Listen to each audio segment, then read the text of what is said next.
প্যারে হাজরিন, আমি বলছিলাম যারা এই কথা বলেন কিয়ামতে আউলিয়া সালেহীন কোনো কাজে আসবে না, আজকে তো আপন ভাই ভাইকে ছেড়ে চলে যাচ্ছে, আপন ভাই একজন আরেকজনের দুশ্মন হয়ে যাচ্ছে। যখন আপন ভাই আপনাকে ছেড়ে চলে গেছে, আমার গাউসে কমিটির ভাইরা কিন্তু আপনাদেরকে ছেড়ে চলে যায়। গাউসে কমিটির ভাইরা আছে না নাই? এখানে আমার গাউসে কমিটির ভাইদের মানবিক সেবা কি আছে না? এখানে যখন মানুষ মারা যায় তাদের লাশ কাফন দাফনের ব্যবস্থা আমাদের গাউসে কমিটির ভাইরা করে কিনা? করে। কেন করে? কারণ আমরা ওই বাতিল ফিরকার জবাব দিতে চাই যারা বলে কিয়ামতের ময়দানে কেউ কারো কাজে আসবে না। দুনিয়াতে যখন আমরা দেখলাম কেউ কারো কোনো কাজে আসছে না, তখন আমার গাউসে কমিটির ভাইরা মাঠে ময়দানে নেমে গেল এবং জীবনের ঝুঁকি নিয়ে মানুষের সেবা করে এটা প্রমাণ করলো, দেখো আমরা হুজুর গাউসুল আজম আব্দুল কাদের জিলানী রুহানী সন্তানগণ যেইভাবে দুনিয়াতে তোমার ভাই তোমাকে ছেড়ে গেল, আমরা ছেড়ে যাই নাই।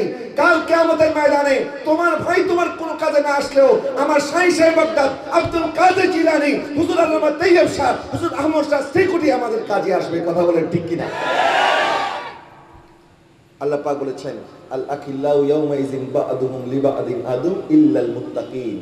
কিয়ামতে একে আরেকজনের শত্রু হবে, এটা ঠিক, কিন্তু যারা মুত্তাকি, যারা পরহেজগার, যারা আল্লাহ ওয়ালা, তারা আমাদের শত্রু হবে না, বরং তারা আমাদের জন্য সুপারিশ করবে।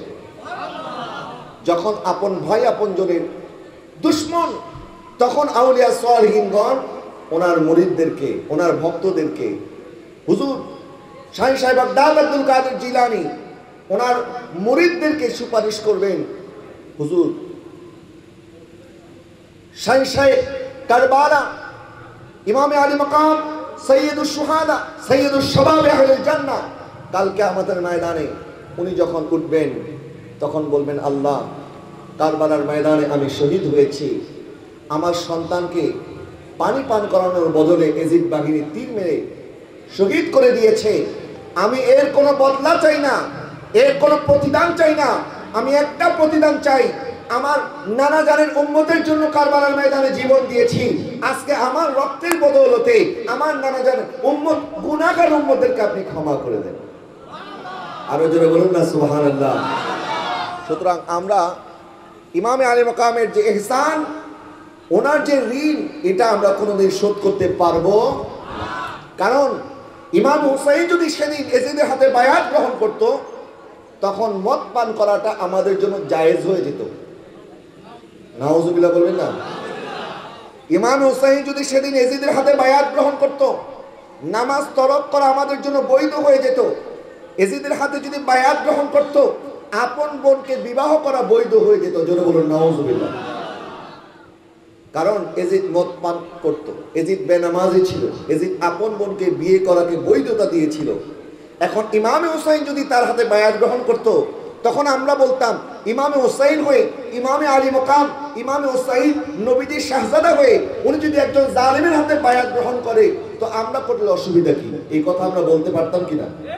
এই কথা হয়তো আমরা বলতাম, কিন্তু ইমামে আলী মাকাম বললেন, আমি জানি কারবালার ময়দানে আমাকে শহীদ করা হবে, আমি জানি এজিদ আমার সাথে কি আচরণ করবে, তারপরেও আমার পরিবারের 18 জন সদস্য, আহলে বাইতের 71 জন সহ ইমামে আলী মাকাম 72 জন শাহাদাত বরণ করেছে কারবালার ময়দানে। ইমাম হুসাইনের বোন হযরতে সাইয়্যিদা যায়েনব রাদিয়াল্লাহু তাআলা আনহা সহ আহলে বাইতের নারী সদস্যদেরকে সেই কারবালার প্রান্তরে এজিদ বাহিনীর অত্যাচার করেছে, নিপীড়ন করেছে, তাদের ইজ্জত লুণ্ঠন করার চেষ্টা করা হয়েছে। হযরতে সাইয়্যিদা যায়েনব সহ আহলে বাইতের নারী সদস্যদের শরীরের উন্নাটা পর্যন্ত এজিদ বাহিনীরা কেড়ে নিয়েছিল। ইমাম হুসাইন কেনই কষ্ট করলেন?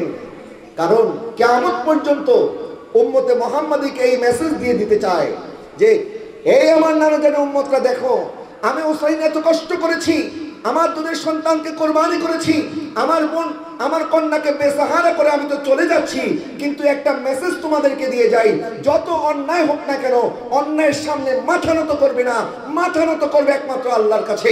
আল্লাহ ছাড়া অন্যায়ের কাছে মাথা নত করা যাবে। আল্লাহ পাক বলেছেন, ইয়া আইয়ুহাল্লাযীনা আমানুস্তাঈনু বিস-সাবরি ওয়াস-সালাত। হে ঈমানদারগণ, যখন তোমরা বিপদে পড়বে, মুসিবতে পড়বে, দুইটা জিনিসের মাধ্যমে আমি আল্লাহর কাছে সাহায্য চাও। কয়টা জিনিস? এটা আওয়াজ দিয়ে বলুন, কয়টা? তো মুসিবতে পড়বো আমরা, এটা আমার আল্লাহ জানে। শুধু আল্লাহ জানে না, আল্লাহ অনেক সময় বান্দাকে পরীক্ষা করার জন্য মুসিবত দেয়। কথা বলে না, ঠিক কিনা? আল্লাহ বলেছেন, ওয়ালা নাবলুওয়ান্নাকুম বিশাইইন মিনাল খাউফি ওয়াল জুই ওয়া নাকসিম মিনাল আমওয়ালি ওয়াল আনফুসি ওয়াস সামারাত। আমি তোমাদেরকে পরীক্ষা করব কিছু ভয়ের মাধ্যমে, কিছু ক্ষুধার মাধ্যমে, তোমাদের ফসল ফলাদি নষ্ট করে দেওয়ার মাধ্যমে, তোমাদের জানে মালি ক্ষতি করার মাধ্যমে আমি আল্লাহ তোমাদেরকে পরীক্ষা করব। তার মানে বোঝা গেল, আমরা যখন মুসিবতে পড়ি, আমরা যখন বিপদে পড়ি, বিপদের মুহূর্তে ধৈর্য হারা হলে চলবে না, বিপদের মুহূর্তে বিপদকে কষ্ট মনে করলে চলবে না।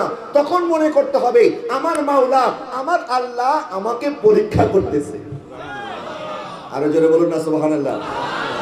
মনে রাখবেন, পরীক্ষা সবাই দিতে পারে না। পরীক্ষা দেওয়ার জন্য একটা যোগ্যতা লাগে কিনা? যারা ক্লাস 1-এ পড়ে, 1-এ পরীক্ষা দেওয়ার সময় কারা পরীক্ষা দিতে পারে? যারা ক্লাস 1-এ 1 বছর ক্লাস করেছে। দ্বিতীয় শ্রেণীতে ওঠার আগে একটা বার্ষিক পরীক্ষা হয়, অথবা দাখিল থেকে আলিমে যাওয়ার জন্য, প্রমোশন পাওয়ার জন্য পরীক্ষা দিতে হয়। পরীক্ষাটা হয় বছরের পরে। সারা বছর যারা পড়াশোনা করে তারা পরীক্ষা দিতে পারে, নাকি সবাই পারবে? পারবে না কোনো? চাইলে কি একজন কি এখন এসএসসি পরীক্ষা দিয়ে দিতে পারবেন? পারবে না। এক কলেজের মধ্যে গেছে, বাবা জিজ্ঞেস করতেছে আমার ছেলেকে কোন ক্লাসে ভর্তি করবো। কোন ক্লাসে ভর্তি করবেন মানে? বলে কোন ক্লাসে ভর্তি করলে কত টাকা বলেন। বলে আপনি যদি আপনার ছেলেকে ক্লাস 9-এ ভর্তি করান, 9-এর ভর্তির ফিস হচ্ছে 1000 টাকা, আর ইন্টার ফার্স্ট ইয়ারের ভর্তি ফিস হচ্ছে 1500 টাকা। এখন বাপ বলতেছে সে তো আর জানে না যে ক্লাস 9 কি, আর এসএসসি কি, আর এইচএসসি কি। বলে সামান্য 500 টাকার জন্য আমি কেন 2 বছর আমার সন্তানকে কষ্ট করাবো? দরকার নাই এসএসসি পরীক্ষা দেওয়া, দরকার নাই, ডাইরেক্ট ইন্টারমিডিয়েটে ভর্তি করাই দেন, 1500 টাকা রাখেন। এখন বলেন তো, এসএসসি পাস না করলে কি কেউ ইন্টারমিডিয়েটে পরীক্ষা দিতে পারবে? ইন্টারমিডিয়েটে পরীক্ষা দেওয়ার জন্য একটা যোগ্যতা লাগবে, বিসিএস পরীক্ষা দেওয়ার জন্য একটা যোগ্যতা লাগবে। পরীক্ষা দেওয়ার জন্য যোগ্যতা লাগে, যারা পরীক্ষা দেয় না তাদের কোনো যোগ্যতারও দরকার নাই। আল্লাহ যখন বলেছেন আমি তোমাদের কাছ থেকে পরীক্ষা নিব, পরীক্ষা কাদের কাছ থেকে আল্লাহ নেয়? যাদেরকে আল্লাহ পরীক্ষার উপযুক্ত মনে করেন। আর যাদেরকে পরীক্ষার উপযুক্ত মনে করেন না, আল্লাহ তাদের কাছ থেকে পরীক্ষাও নেন না, তাদেরকে সুযোগ দেন। সুযোগ দেন, দেখি তুমি কত দূর করতে পারো, দেখি তুমি কত দূর যাইতে পারো।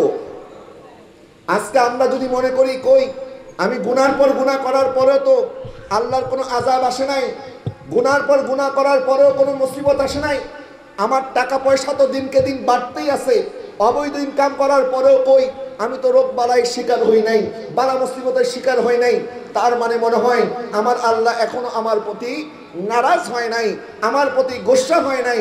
যারা এই কথা মনে করেন তাদেরকে বলে রাখতে চাই, আমার আল্লাহ আপনাদেরকে পরীক্ষা করার উপযুক্ত মনে করেন নাই, যার কারণে আপনাদেরকে কোনো বিপদ দেন নাই। আপনারা আল্লাহর পরীক্ষায় অংশগ্রহণ করার যোগ্যতা আপনাদের নাই। আমাদের দেশে কিছু মানুষ আছে দেখবেন, যারা একটু রোগাক্রান্ত থাকে, তাদেরকে বলে না জানি তুমি কত গুনাহ করছো, নাইলে তোমার এত রোগ সারে না কেন? নাউজুবিল্লাহ বলেন না। ব্যবসার মধ্যে যদি কোনো ক্ষতি হয়ে যায়, তখন মানুষ বলা বলি শুরু করে, মনে হয় সে যাকাত ঠিক মতো দেয় নাই, এই জন্য তার ক্ষতি হয়েছে। আমরা যখন মানুষের বিপদ দেখি, বিপদ দেখার পরে উপহাস করি, আর আপনি অবৈধ ইনকাম করে টাকা ইনকাম করছেন, বাড়ি করছেন, গাড়ি করছেন, আর মনে করছেন যে আমার আল্লাহ আপনার প্রতি রাজি আছে, সন্তুষ্ট আছে। আরে আপনার কত টাকা? আপনার টাকার চাইতে কোটি কোটি গুণ বেশি পয়সা ছিল ফেরাউনের কাছে। কথা বলেন না, ঠিক কিনা? আপনার চাইতে কোটি টাকা বেশি ছিল নমরুদের কাছে, আপনার চাইতে বেশি ধনী ছিল হামান, আপনার চাইতে বেশি ধনী ছিল কারুন। কারুন আল্লাহ পাকের এত বড় দুশমন, নমরুদ এত বড় দুশমন, ফেরাউন এত বড় দুশমন, যে ফেরাউন নিজেকে খোদা দাবি করেছিল, বলেছিল আনা রব্বুকুমুল আলা, আমি হচ্ছে সবচেয়ে বড় প্রভু। কেন এই দাবি করেছিল?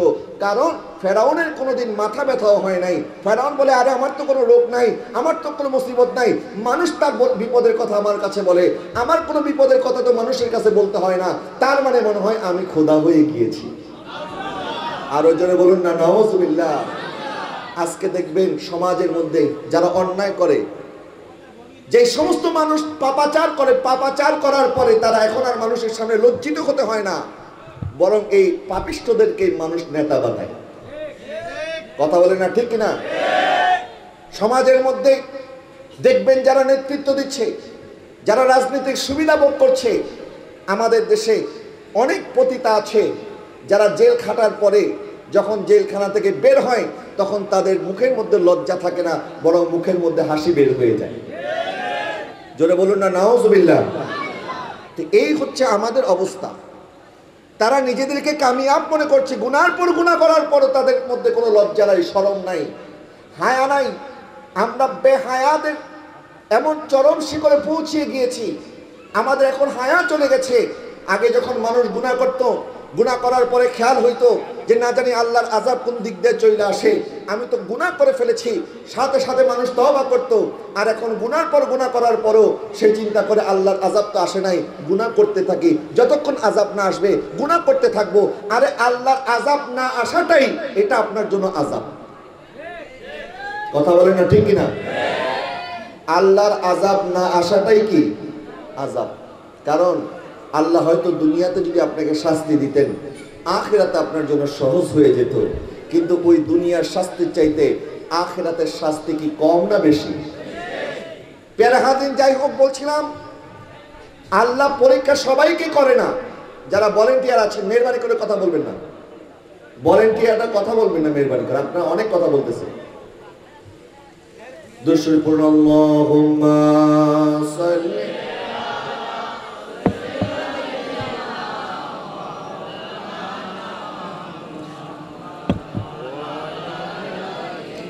সাইয়্যিদিনা মাওলানা।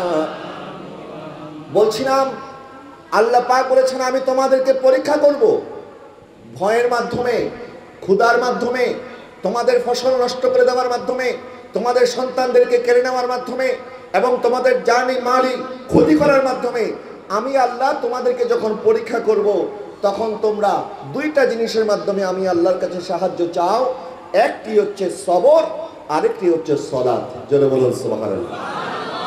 ইয়া আইয়ুহাল্লাযীনা আমানুস্তাঈনু বিস-সাবরি ওয়াস-সালাত। ঈমানদারগণ তোমরা দুইটা জিনিসের মাধ্যমে সাহায্য চাও, এক হচ্ছে সালাত, আরেক হচ্ছে সবর। সবরের কথা আল্লাহ আগে বলেছেন, সালাতের কথা পরে বলেছেন। কিয়ামতের ময়দানে আল্লাহ সবার আগে হিসাব নেবেন সালাতের। কিসের? নামাজের। বলেন কিসের? সেই জন্য নামাজ আমাদেরকে পড়তেই হবে। আপনি মুসাফির অবস্থায়ও আপনাকে নামাজ পড়তে হবে, কিন্তু মুসাফির অবস্থায় রোজা মাফ আছে, পরবর্তী সময় আদায় করা যাবে, কিন্তু নামাজ বাবা মাফ নাই। নামাজ মাফ নাই।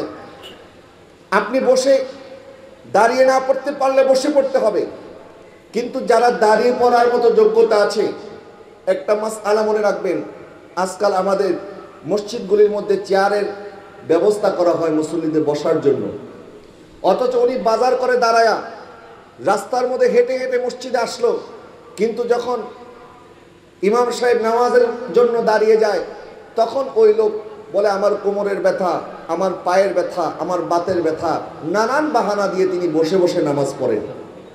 মনে রাখবেন যারা দাঁড়াতে সক্ষম, এই মাসআলা মনে রাখবেন, অনেকের নামাজ হয় না। যারা দাঁড়াতে সক্ষম তাদের ফরজ নামাজ কখনো বসে পড়লে আদায় হবে না, ফরজ নামাজ তাকে দাঁড়ায়াই আদায় করতে হবে। কথা বলেন না ঠিক কিনা? কারণ আপনি হেঁটে হেঁটে যদি মসজিদে আসতে পারেন, আপনি দাঁড়িয়ে পড়তে অসুবিধা কি? হ্যাঁ, যদি আপনার সেজদা করতে অসুবিধা হয়, ডাক্তার যদি বলে আপনি ঝুঁকতে পারবেন না, আপনার হাঁটু বাঁকা করতে পারবেন না, যখন ইমাম সাহেব কেরাত পড়বেন, কিয়াম করবেন, ইমাম সাহেবের সাথে আপনারাও কিয়াম করবেন, দাঁড়াবেন। যদি ডাক্তার আপনাকে বলে আপনি যদি হাঁটু ভেঙে নামাজ আদায় করেন আপনার ক্ষতি হতে পারে, কোমরের ব্যথা বাড়তে পারে, তখন রুকু করার পরে সেজদা করার আগে চেয়ারে বসতে পারবেন। কিন্তু আপনি গোটা নামাজ চেয়ারে বসে আদায় করবেন, এটা নামাজ হবে ফরজ নামাজের জন্য দাঁড়ানো ফরজ। প্রিয় হাজিরিন, বলছিলাম আল্লাহ পাক বলেছেন সালাত এবং সবরের মাধ্যমে সাহায্য চাও। এক নাম্বার সবর লাগবে, তারপর হচ্ছে সালাত। সালাতের কথা পরে বলেছেন, সবরের কথা আগে বলেছেন। কারণ আমরা দেখি নামাজের মধ্যে অনেকে তাড়াহুড়া করে, নামাজের মধ্যে অনেকে সুবহান রাব্বিয়াল আলা, সুবহান রাব্বিল আযীম যে সমস্ত তাসবিহগুলি আছে, এই তাসবিহগুলি তারা যথাযথভাবে আদায় করে না, কোন রকম 4G গতিতে নামাজ শেষ করে ফেলে। তাদের নামাজ এটা আর নামাজ হবে না। সেই জন্য নামাজ ধৈর্যের সাথে আদায় করতে হবে। নামাজের মধ্যে সবর লাগবে, ধীরে সুস্থে নামাজ আদায় করতে হবে। কারণ আপনি নামাজ আদায় করছেন, আপনি কার সামনে বসে আছেন? আপনি এলাকার চেয়ারম্যান সাহেবের সামনে যখন দাঁড়ান তখন কত নম্রভদ্র হয়ে দাঁড়ান, এমপি সাহেবের কাছে যখন দাঁড়ান কত নম্রভদ্র হয়ে দাঁড়ান। আমি যখন আপনার সামনে কথা বলছি, আমার সামনে অনেকগুলি ক্যামেরা আছে, এখন লাইভ চলতেছে, এই জন্য আমি সুন্দর টাইট ফিট জামা পরে এসেছি, আস্তে আস্তে কথা বলতেছি যেন আমার কথা শুনতে ভালো লাগে, আমাকে দেখতে আপনাদের পছন্দ হয়। আপনারা আমার দিকে তাকিয়ে আছেন, আমি আপনার দিকে তাকিয়ে আছি, এই জন্য আমি খুব আস্তে ধীরে কথা বলছি। আরে আমরা যখন নামাজ আদায় করার জন্য দাঁড়াই, আমরা দাঁড়াই কার সামনে? বলেন না কার সামনে? ক্যামেরার সামনে আসার আগে প্রত্যেকের হাতেই মোবাইল আছে, দেখবেন সেলফি যখন তুলে, সেলফিটা যখন ক্যামেরাটা ওপেন করে তারপর একটু মালিশ করে, দেখে সুন্দর লাগে কিনা। যখন সুন্দর লাগে তারপরে ছবি তুলে।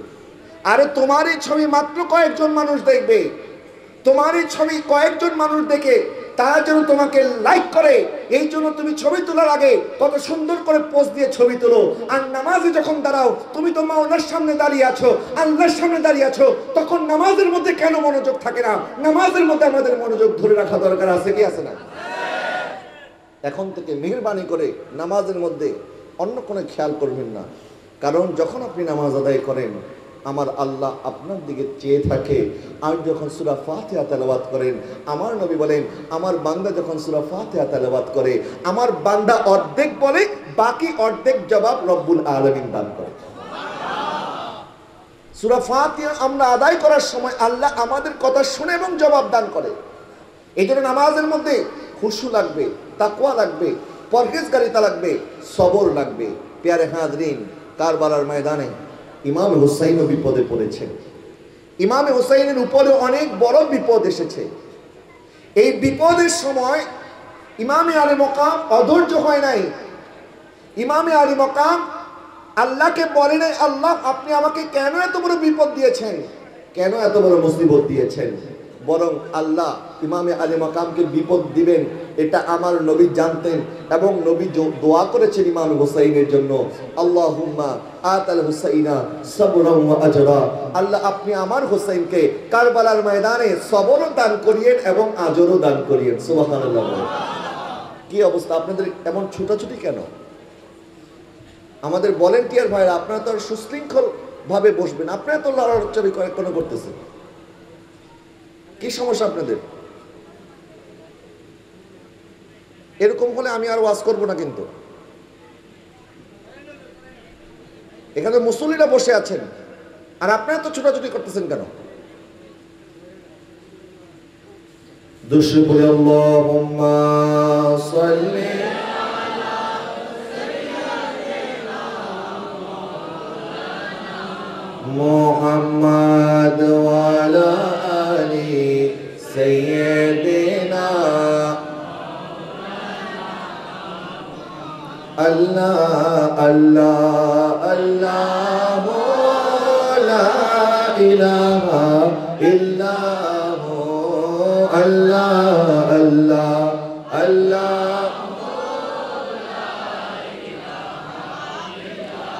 प्यारी सूरत हंसता चेहरा मुँह से झरते फूल, प्यारी सूरत हंसता चेहरा मुँह से झरते फूल, नूर का पुतला चांद का टुकड़ा, नूर का पुतला चाँद का टुकड़ा हक का प्यारा रसूल नबी जी अल्लाह अल्लाह अल्लाह ओ ला इलाहा इल्लल्लाह अल्लाह अल्लाह।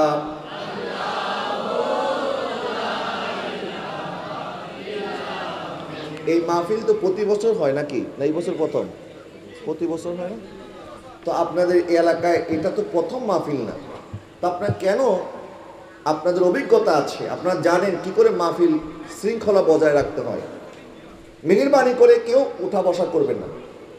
ভলেন্টিয়ার ভাইরা যারা আছেন আপনারা ইশারায় কাজ করবেন, কথা বলার দরকার নেই, ইশারায় ইশারায় কাজ করবেন। প্যারা হাজরিন, বলছিলাম আমি আল্লাহ সুবহানাহু ওয়া তাআলা পরীক্ষা করেছেন ইমামে হুসাইনকে, আর ওই পরীক্ষার মধ্যে ইমামে আলী মাকাম যখন কারবালার ময়দানে নামলেন, আমার নবী দোয়া করেছিলেন, আল্লাহ আপনি আমার হুসাইনকে সবরও দান করিয়েন, আজরও দান করিয়েন।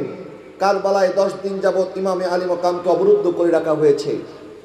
ইমামে হুসাইন রাদিয়াল্লাহু তাআলা আনহুর সাথে এসে হুর ইবনে ইয়াজিদ যখন বলল, হুসাইন আপনি মেহেরবানি করে মদিনাতে ফিরে যান, কারণ আপনি যদি এখানে থাকেন আমার ভয় হচ্ছে ইয়াজিদ আমাদেরকে আপনাকে কতল করার জন্য হুকুম করবে, বরং আপনি যদি এখন মদিনাতে চলে যান আপনি নিরাপত্তা পাবেন। ইমামে আলী মাকাম বললেন, আমি যদি মদিনাতে ফেরত যাওয়ার জন্য বের হতাম তাহলে তো মদিনা থেকে রওনাই হতাম না, আমি তো মদিনাতে ফেরত যাওয়ার জন্য আসি নাই, বরং আমি বিশ্ববাসীকে কিয়ামত পর্যন্ত আমার নানাজান উম্মতের কাছে একটা আদর্শ রেখে যেতে চাই যে আমি ইমাম হুসাইন জীবন দিয়েছি কারবালার ময়দানে, আমি হুসাইন রক্ত দেওয়ার পরেও ইয়াজিদের কাছে, অন্যায়ের কাছে আমি মাথা নত করি নাই। আমার নানাজান উম্মতরাও যখন বিপদে পড়বে, তাদের সামনে যখন কোনো বাতিল শক্তি মাথাচাড়া দিয়ে উঠবে, তখন যেন তারা প্রয়োজনে জীবন উৎসর্গ করে দেয়, বাতিলের সামনে যেন মাথা নত না করে, যেন বলুন সুবহানাল্লাহ। হুর ইবনে ইয়াজিদ 7 দিন যখন ইমাম হুসাইনের সাথে অনেক আলোচনা করলো, হুর ইবনে ইয়াজিদ সে যদিও ইয়াজিদ বাহিনীর পক্ষ থেকে এসেছিল কিন্তু সে আহলে বাইতের ভক্ত ছিল। তখন উবাইদুল্লাহ ইবনে জিয়াদের সন্দেহ হলো যে হুর ইবনে ইয়াজিদকে 10,000 সৈন্য দিয়ে পাঠিয়েছি, সে এখনো কোনো সংবাদ কেন পাঠায় নাই। তখন আমর ইবনে সাদের নেতৃত্বে আরো 12,000 সৈনিক দিয়ে তাদেরকে কারবালায় পাঠানো হয়েছে। আমর ইবনে সাদ তুমি যাও এবং দেখো হুর ইবনে ইয়াজিদ কেন দেরি করছে, কেন ইমাম হোসেনের সাথে এত কথাবার্তা বলছে। কথাবার্তা বলার তো দরকার নাই, কথা একটাই, হয় ইয়াজিদের হাতে বায়াত গ্রহণ করতে হবে, নয় নিজের জীবন উৎসর্গ করতে হবে। তখন আমর ইবনে সাদ আরো 12,000 সৈনিক নিয়ে যখন ময়দানে কারবালাতে আসলো, দিনটি ছিল 7ই মুহররম। 7ই মুহররম ইমামে আলী মাকাম ইমামে হুসাইন রাদিয়াল্লাহু তাআলাকে আবার প্রস্তাব দেওয়া হলো, হুসাইন এখনো সময় আছে, তুমি ইয়াজিদের হাতে বায়াত গ্রহণ করো। ইমাম হুসাইন বললেন, জান থাকতে কোনোদিন আহলে বাইতের সদস্য একজন নাপাক, একজন মিথ্যাবাদী, একজন মদখোর, একজন জেনাকারী, একজন হারামখোরের হাতে কোনোদিন বায়াত গ্রহণ করতে পারে না।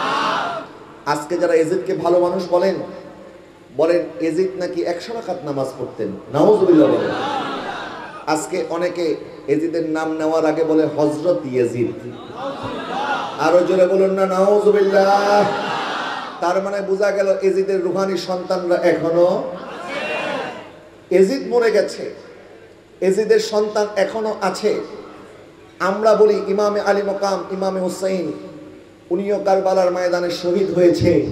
কারবালার ময়দানে শহীদ হয়ে উনি মরে যায় নাই, বরং আল্লাহ সুবহানাহু ওয়া তাআলা ওনাকে এমন একটা জীবন দান করেছেন, ওয়ালা তাকুলু লিমান ইউকতালু ফি সাবিলিল্লাহি আমওয়াত বাল আহইয়া ওয়ালাকিন লা তাশউরুন।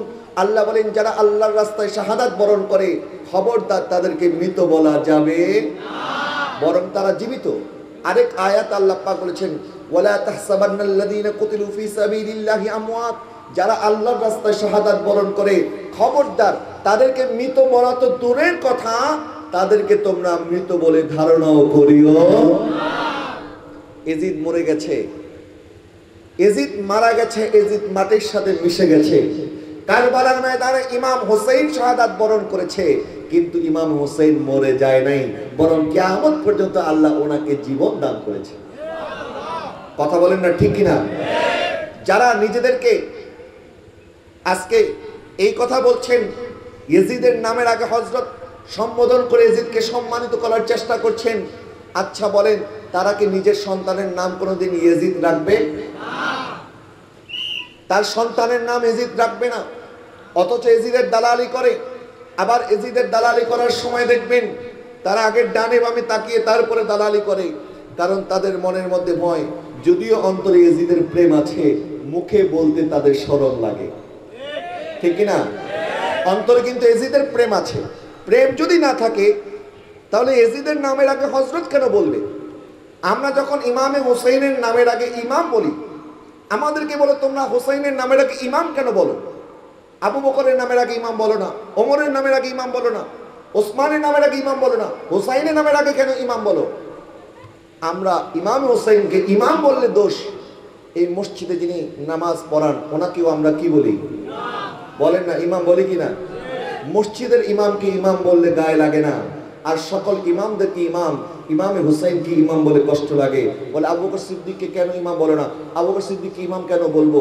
ওনার লকবই তো হচ্ছে সিদ্দিকে আকবর। কথা বলেন না ঠিক কিনা? হযরত ওমর রাদিয়াল্লাহু তাআলা আনহুর লকব হচ্ছে ফারুকে আজম, হযরত ওসমান রাদিয়াল্লাহু তাআলা আনহুর লকব হচ্ছে জিন্নুরাইন, হযরত আলী রাদিয়াল্লাহু তাআলার লকব হচ্ছে আসাদুল্লাহ। তো ওনাদের লকবটা আছেই, ওনাদের লকব। আর ইমাম হুসাইনকে আমরা যদি ইমাম হুসাইন বলি তখন তাদের এত আপত্তি। আর এখন বলে ইয়েজিদ নাকি 100 রাকাত নামাজ পড়তেন। আচ্ছা, ইয়েজিদ যদি নামাজ পড়তেন তো ইমাম হুসাইন তার বিরুদ্ধে কেন দাঁড়ালেন, কেন বায়াত গ্রহণ করলেন না? কারণ ইমাম হুসাইন জানতো যে ইয়েজিদ নামাজি ছিল না, বরং ইয়েজিদ পাক্কা বেনামাজি ছিল। কথা বলেন না ঠিক কিনা? তাই ইয়েজিদের কুকীর্তি এটা কি ইমাম হুসাইন জানতেন না? আর ইমাম হুসাইন কি কারবালার ময়দানে দামেস্ক আর কুফার রাজত্ব নেওয়ার জন্য এসেছে? দামেস্ক আর কুফার রাজত্ব এটা তো মাত্র কয়েক বছরের। ইয়েজিদ এত কিছু করার পরও 3 বছরের বেশি তো ক্ষমতায় টিকে থাকতে পারে নাই। যে মসনদের জন্য ইয়েজিদ লালায়িত ছিল, কারবালা ইমাম হুসাইনের পরিবারের উপরে এত অকথ্য নির্যাতন করেছে, মদিনাতুল মুনাওয়ারার উপরে আক্রমণ করেছে, মক্কাতুল মুকাররমার মধ্যে আক্রমণ করেছে। এত কিছু করার পরেও ইয়েজিদ 3 বছরের বেশি ক্ষমতায় টিকে থাকতে পারে নাই। তো ইমাম হুসাইন দামেস্ক এবং কুফার রাজত্বের জন্য আসে নাই, বরং দামেস্ক আর কুফা এটা অনেক ছোট একটা শহর। আর আমার দয়াল নবী তো ইমাম হুসাইনকে জান্নাতের যুবকদের বাদশা বানিয়ে দিয়েছে। তো জান্নাত বড় নাকি দামেস্ক বড়? কি বড় বলেন না? কত বড়, কত বড়?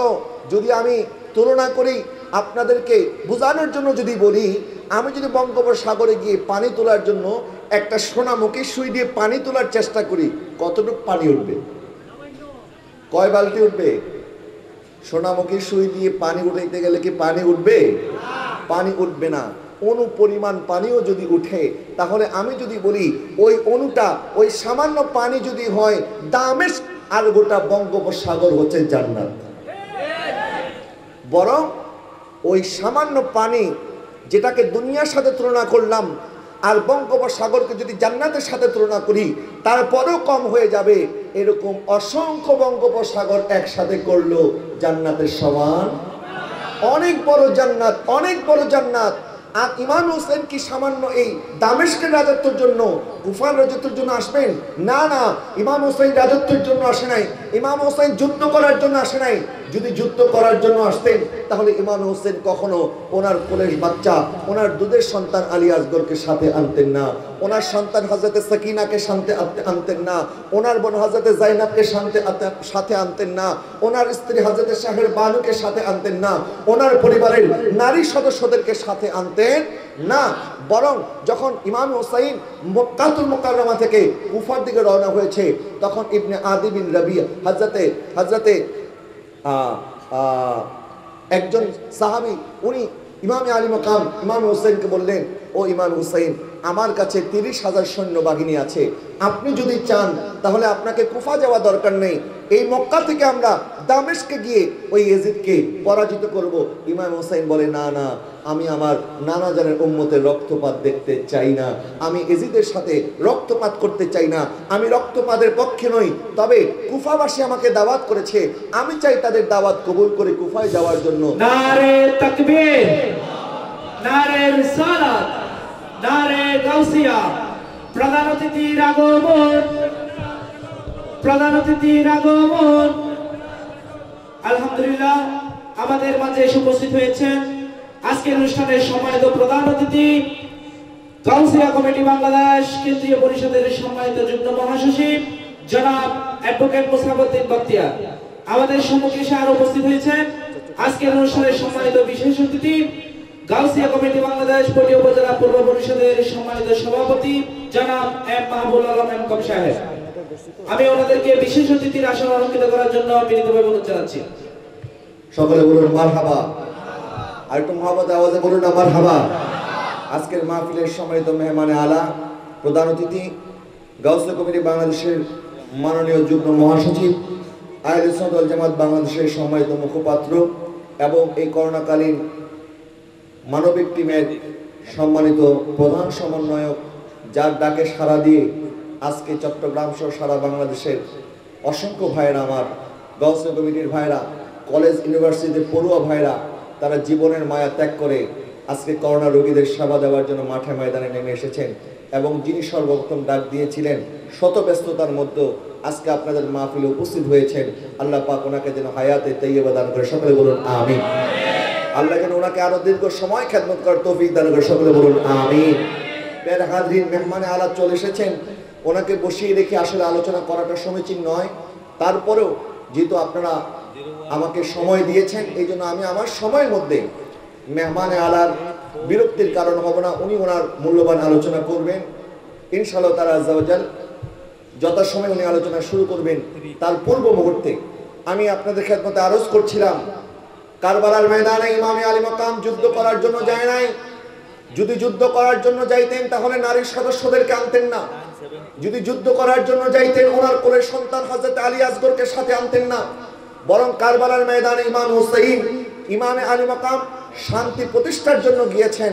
যেইভাবে শান্তি প্রতিষ্ঠার জন্য হযরত ইমাম হাসান রাদিয়াল্লাহু তাআলা আনহু হযরত আমির মুয়াবিয়ার কাছে ওনার নিজের মসনদকে ছেড়ে দিয়েছিলেন। কারণ ইমাম হাসানও চান নাই মুসলমানদের মধ্যে দলাদলি হোক, মুসলমানদের মধ্যে মারামারি হোক, মুসলমানদের মধ্যে রক্তপাত হোক। ইমাম হাসান যার কারণে ওনার নিজের মসনদ হযরত আমির মুয়াবিয়া রাদিয়াল্লাহু তাআলা আনহুর জন্য ছেড়ে দিয়েছেন। জোরে বলুন সুবহানাল্লাহ। একটি কথা মনে রাখবেন, আজকে আমাদেরকে দুইটা বিভ্রান্ত দল বিভ্রান্ত করছে। একটি হচ্ছে খারেজি, যারা এজিদের দালালি করছে, যারা এজিদকে হযরত বলে সম্বোধন করে, এজিদের পক্ষে সাফাই গায়। আরেকটা দল আছে যারা এজিদের দোষ দিতে গিয়ে এজিদের কারণে এজিদের পিতা নবীদের সাহাবী হযরত আমিরে মুয়াবিয়া রাদিয়াল্লাহু তাআলাকে গালাগালি করে। জোরে বলুন নাউজুবিল্লাহ। আচ্ছা বলেন, নূহ আলাইহিস সালামের সন্তান ছিল কেনান, কেনানের কারণে কি নূহ আলাইহিস সালামকে গালি দেওয়া যাবে? বলেন গালি দেওয়া যাবে না। কেনান কাফির ছিল, কেনান মুশরিক ছিল। ওই মুশরিক কাফির কোনদিন হযরত নূহ আলাইহিস সালামের সন্তান হতে পারে না। আল্লাহ সুবহানাহু ওয়া তাআলা হযরত নূহ আলাইহিস সালামকে বলছে, ইয়া নূহ ইন্নাহু লাইসা মিন আহলিক, হে নূহ তোমার সন্তান কেনান তোমার সন্তান নয়, তোমার সন্তান কেনান তোমার পরিবারের অন্তর্ভুক্ত নয়। হযরত নূহ আলাইহিস সালাম দোয়া করেছেন, আল্লাহ তুমি আমার সন্তানকে আজকে এই আমার যেই নৌকা আছে এই নৌকায় আরোহণ করার মতো তৌফিক দান করো। আল্লাহ বলেছেন, না, তোমার সন্তান কেনান এই নৌকায় আরোহণ করতে পারবে না, কারণ সে তোমার পরিবারের সদস্য নয়, সে তোমার সন্তান হতে পারে না। কারণ তুমি যে দিন প্রতিষ্ঠা করার জন্য এসেছো, তোমার সন্তান ওই দিনের মধ্যে নাই। তোমার বংশ থেকে হতে পারে, তোমার রক্ত থেকে হতে পারে, তোমার নূতফা থেকে হতে পারে, কিন্তু সে তোমার দিনের অন্তর্ভুক্ত নয়, সেই জন্য সে তোমার পরিবারের অংশ হতে পারে না। যেভাবে কেনান হযরত নূহ আলাইহিস সালামের সন্তান হওয়ার পরও জাহান্নামে চলে যাবে, ঠিক একইভাবে হযরত আমির মুয়াবিয়া রাদিয়াল্লাহু তাআলার সন্তান হওয়ার পরেও এজিদ জান্নাতে যাবে না, জাহান্নামে যাবে। কথা বলে না ঠিক কিনা? কিন্তু এজিদের দোষের কারণে আমির মুয়াবিয়া রাদিয়াল্লাহু তাআলাকে গালি দেওয়ার কোনো সুযোগ নাই। কারণ আমির মুয়াবিয়া রাদিয়াল্লাহু তাআলাকে আমরা কেন গালি দিব? হযরত ইমাম হাসান কোনোদিন গালি দেয় নাই, হযরত ইমাম হুসাইন কোনোদিন গালি দেয় নাই, হযরত মাওলা আলী শেরে খুদা কোনোদিন গালি দেয় নাই। তাহলে মাওলা আলী রাদিয়াল্লাহু তাআলা আনহু হযরত ইমাম হাসান এবং ইমাম হুসাইন যাদের পক্ষে ছিলেন, যাদের সাথে সুলহ করেছেন, যাদের সাথে সন্ধি করেছেন, আমরা তার সাথে দুশমনি করতে পারবো না। আর ইমাম হুসাইনের বিরুদ্ধে যে ইয়াজিদ তলোয়ার ধরেছে, আমরা ইমাম হুসাইনের দুশমনের সাথে বন্ধুত্ব করতে পারবো না। কথা বলে ঠিক কিনা? আমরা হাসানি এবং হুসাইনি। যারা আমির মুয়াবিয়া রাদিয়াল্লাহু তাআলাকে গালি দেয় তারা কোনোদিন হাসানি হতে পারে না, কারণ ইমাম হাসান তার সাথে সুলহ করেছিলেন, ইমাম হাসান তার সাথে চুক্তি করেছিলেন। আর যারা ইয়াজিদের পক্ষে কথা বলে তারা কোনোদিন হুসাইনি হতে পারে না, কারণ ইয়াজিদ ইমাম হুসাইন গর্দানে ছুরি চালিয়েছিল। আমরা হাসানিও হতে চাই, আমরা হুসাইনিও বলেন চাই কি চাই না? হাজরিন, আমি বলছিলাম ইমাম আল মুকাম ইমাম হুসাইন রাদিয়াল্লাহু তাআলা আনহু কারবালার ময়দানে আসলেন। 3 দিন যাবত ইমাম হুসাইনের জন্য ফোরাত নদীর পানি বন্ধ করে রাখা হয়েছে। আমার নবী সাল্লাল্লাহু আলাইহি ওয়াসাল্লাম জানতেন আমার হুসাইনের সাথে আমার উম্মতের একদল উম্মত, নরাধম উম্মত, পাপিষ্ঠ, মালাউন, তারা আমার সন্তানকে কষ্ট দেবে। যার কারণে নবীজি সওমে ওয়াসাল পালন করতেন। আর শাহজাদাদেরকে আমার নবী শিক্ষা দিতেন, নাতিরা দেখো আমি নবী সওমে ওয়াসাল পালন করি, যে সওমে ওয়াসালের মধ্যে সেহরিও নাই, ইফতারও নাই। সেহরি এবং ইফতার ছাড়া লাগাতার আমার নবী সওমে ওয়াসাল পালন করতেন, লাগাতার সিয়াম সাধনা পালন করতেন। আমার নবী হুসাইন রাদিয়াল্লাহু তাআলাকে শিক্ষা দিয়েছেন, হুসাইন দেখো আমি তোমার নানা জান যেভাবে সওমে ওয়াসাল পালন করছি, কারবালার ময়দানে তোমাকে এইভাবে সওমে ওয়াসাল পালন করতে হবে। আরো জোরে বলুন না সুবহানাল্লাহ। আমার নবী দোয়া করেছেন, আল্লাহ আপনি আমাকে আমার আহলে বাইতকে এক বেলা রিজিক দিবেন, আরেক বেলা ক্ষুধা দিবেন। যেই বেলা রিজিক দিবেন সেই বেলা শুকর করব, আর যেই বেলা ক্ষুধা দিবেন সেই বেলা আমরা সবর করব। আরো জোরে বলুন না সুবহানাল্লাহ। আর আজকে আমাদের শুকরও নাই, সবরও কিছুই নেই আমাদের। ইমাম আলী মুকাম ইমাম হুসাইন কারবালার ময়দানে ওনাকে সবরের পরীক্ষা দিতে হবে, এই ইমতিহান ওনাকে দিতে হবে। এই জন্য আমার নবী ছোটবেলা থেকে ট্রেনিং দিয়েছেন।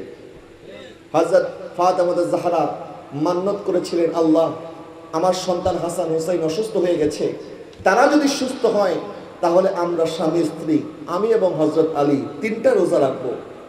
যখন ইমাম হাসান এবং ইমাম হুসাইন রাদিয়াল্লাহু তাআলা সুস্থ হয়ে গেলেন, ওনারা অনেক ছোট ছিলেন, মাওলা আলী বললেন, ফাতেমা চলো এখন আমরা রোজা রাখি। তখন ঘরের মধ্যে মাত্র 1 গ্লাস দুধ ছিল।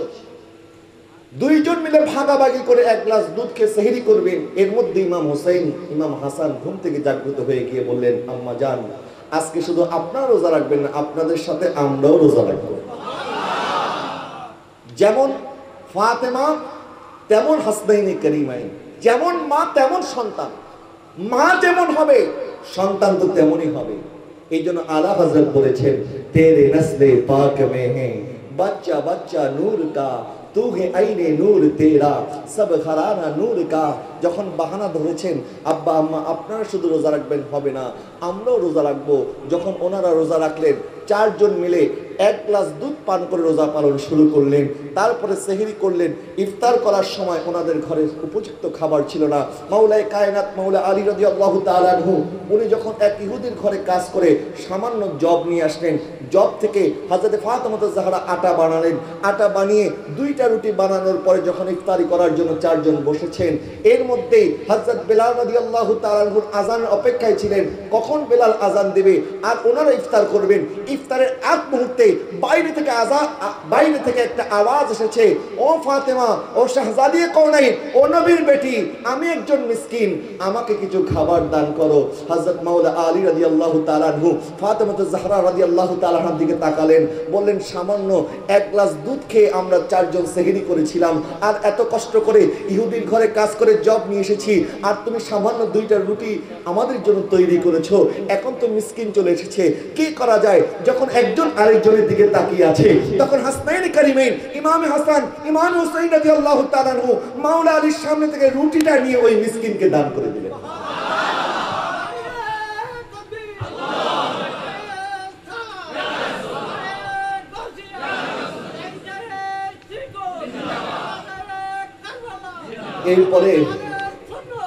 এরপরে দ্বিতীয় দিনে ওনারা সেহরি করলেন।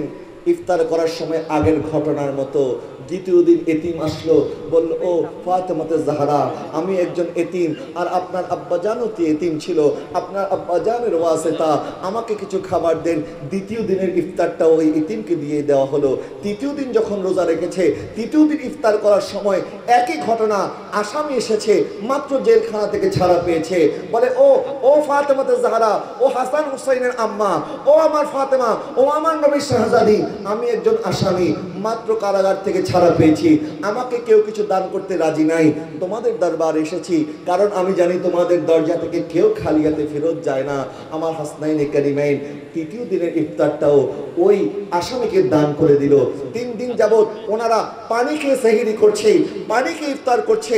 যখন সবাই অসুস্থ হয়ে গেল, আমার আকা সাল্লাল্লাহু আলাইহি ওয়াসাল্লাম আসলেন হযরত ফাতেমা জাহরাকে দেখার জন্য। আসার পর দেখছেন হযরত ফাতেমা জাহরা রাদিয়াল্লাহু তাআলা আনহা দুর্বল হয়ে বিছানার মধ্যে শুয়ে আছেন, উঠতে পারছেন না। বলে আব্বা জান, আমি উঠতে পারছি না। তখন আমার নবী জিজ্ঞেস করলেন, মা তোমার কি হয়েছে?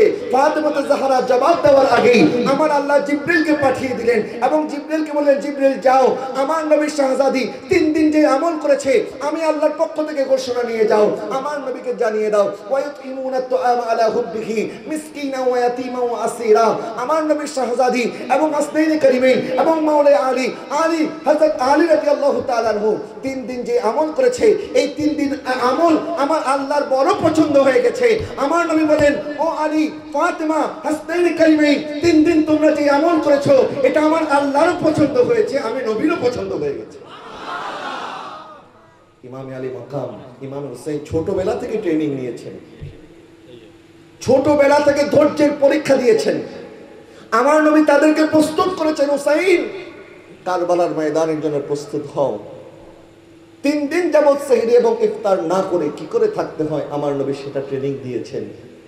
হযরত হুসাইন রাদিয়াল্লাহু তাআলা আনহু আহলে বাইতের সদস্যদেরকে যখন ফোরাত নদীর তীরের মধ্যে, ফোরাতের সামনে ওনাদেরকে অবরুদ্ধ করে রাখা হয়েছে, ফোরাতের পানি পশু পাখির জন্য উন্মুক্ত ছিল, কাফের মুশরিকের জন্য উন্মুক্ত ছিল, এজিদ বাহিনীদের জন্য উন্মুক্ত ছিল, কিন্তু নবীর শাহজাদাদের জন্য উন্মুক্ত ছিল না।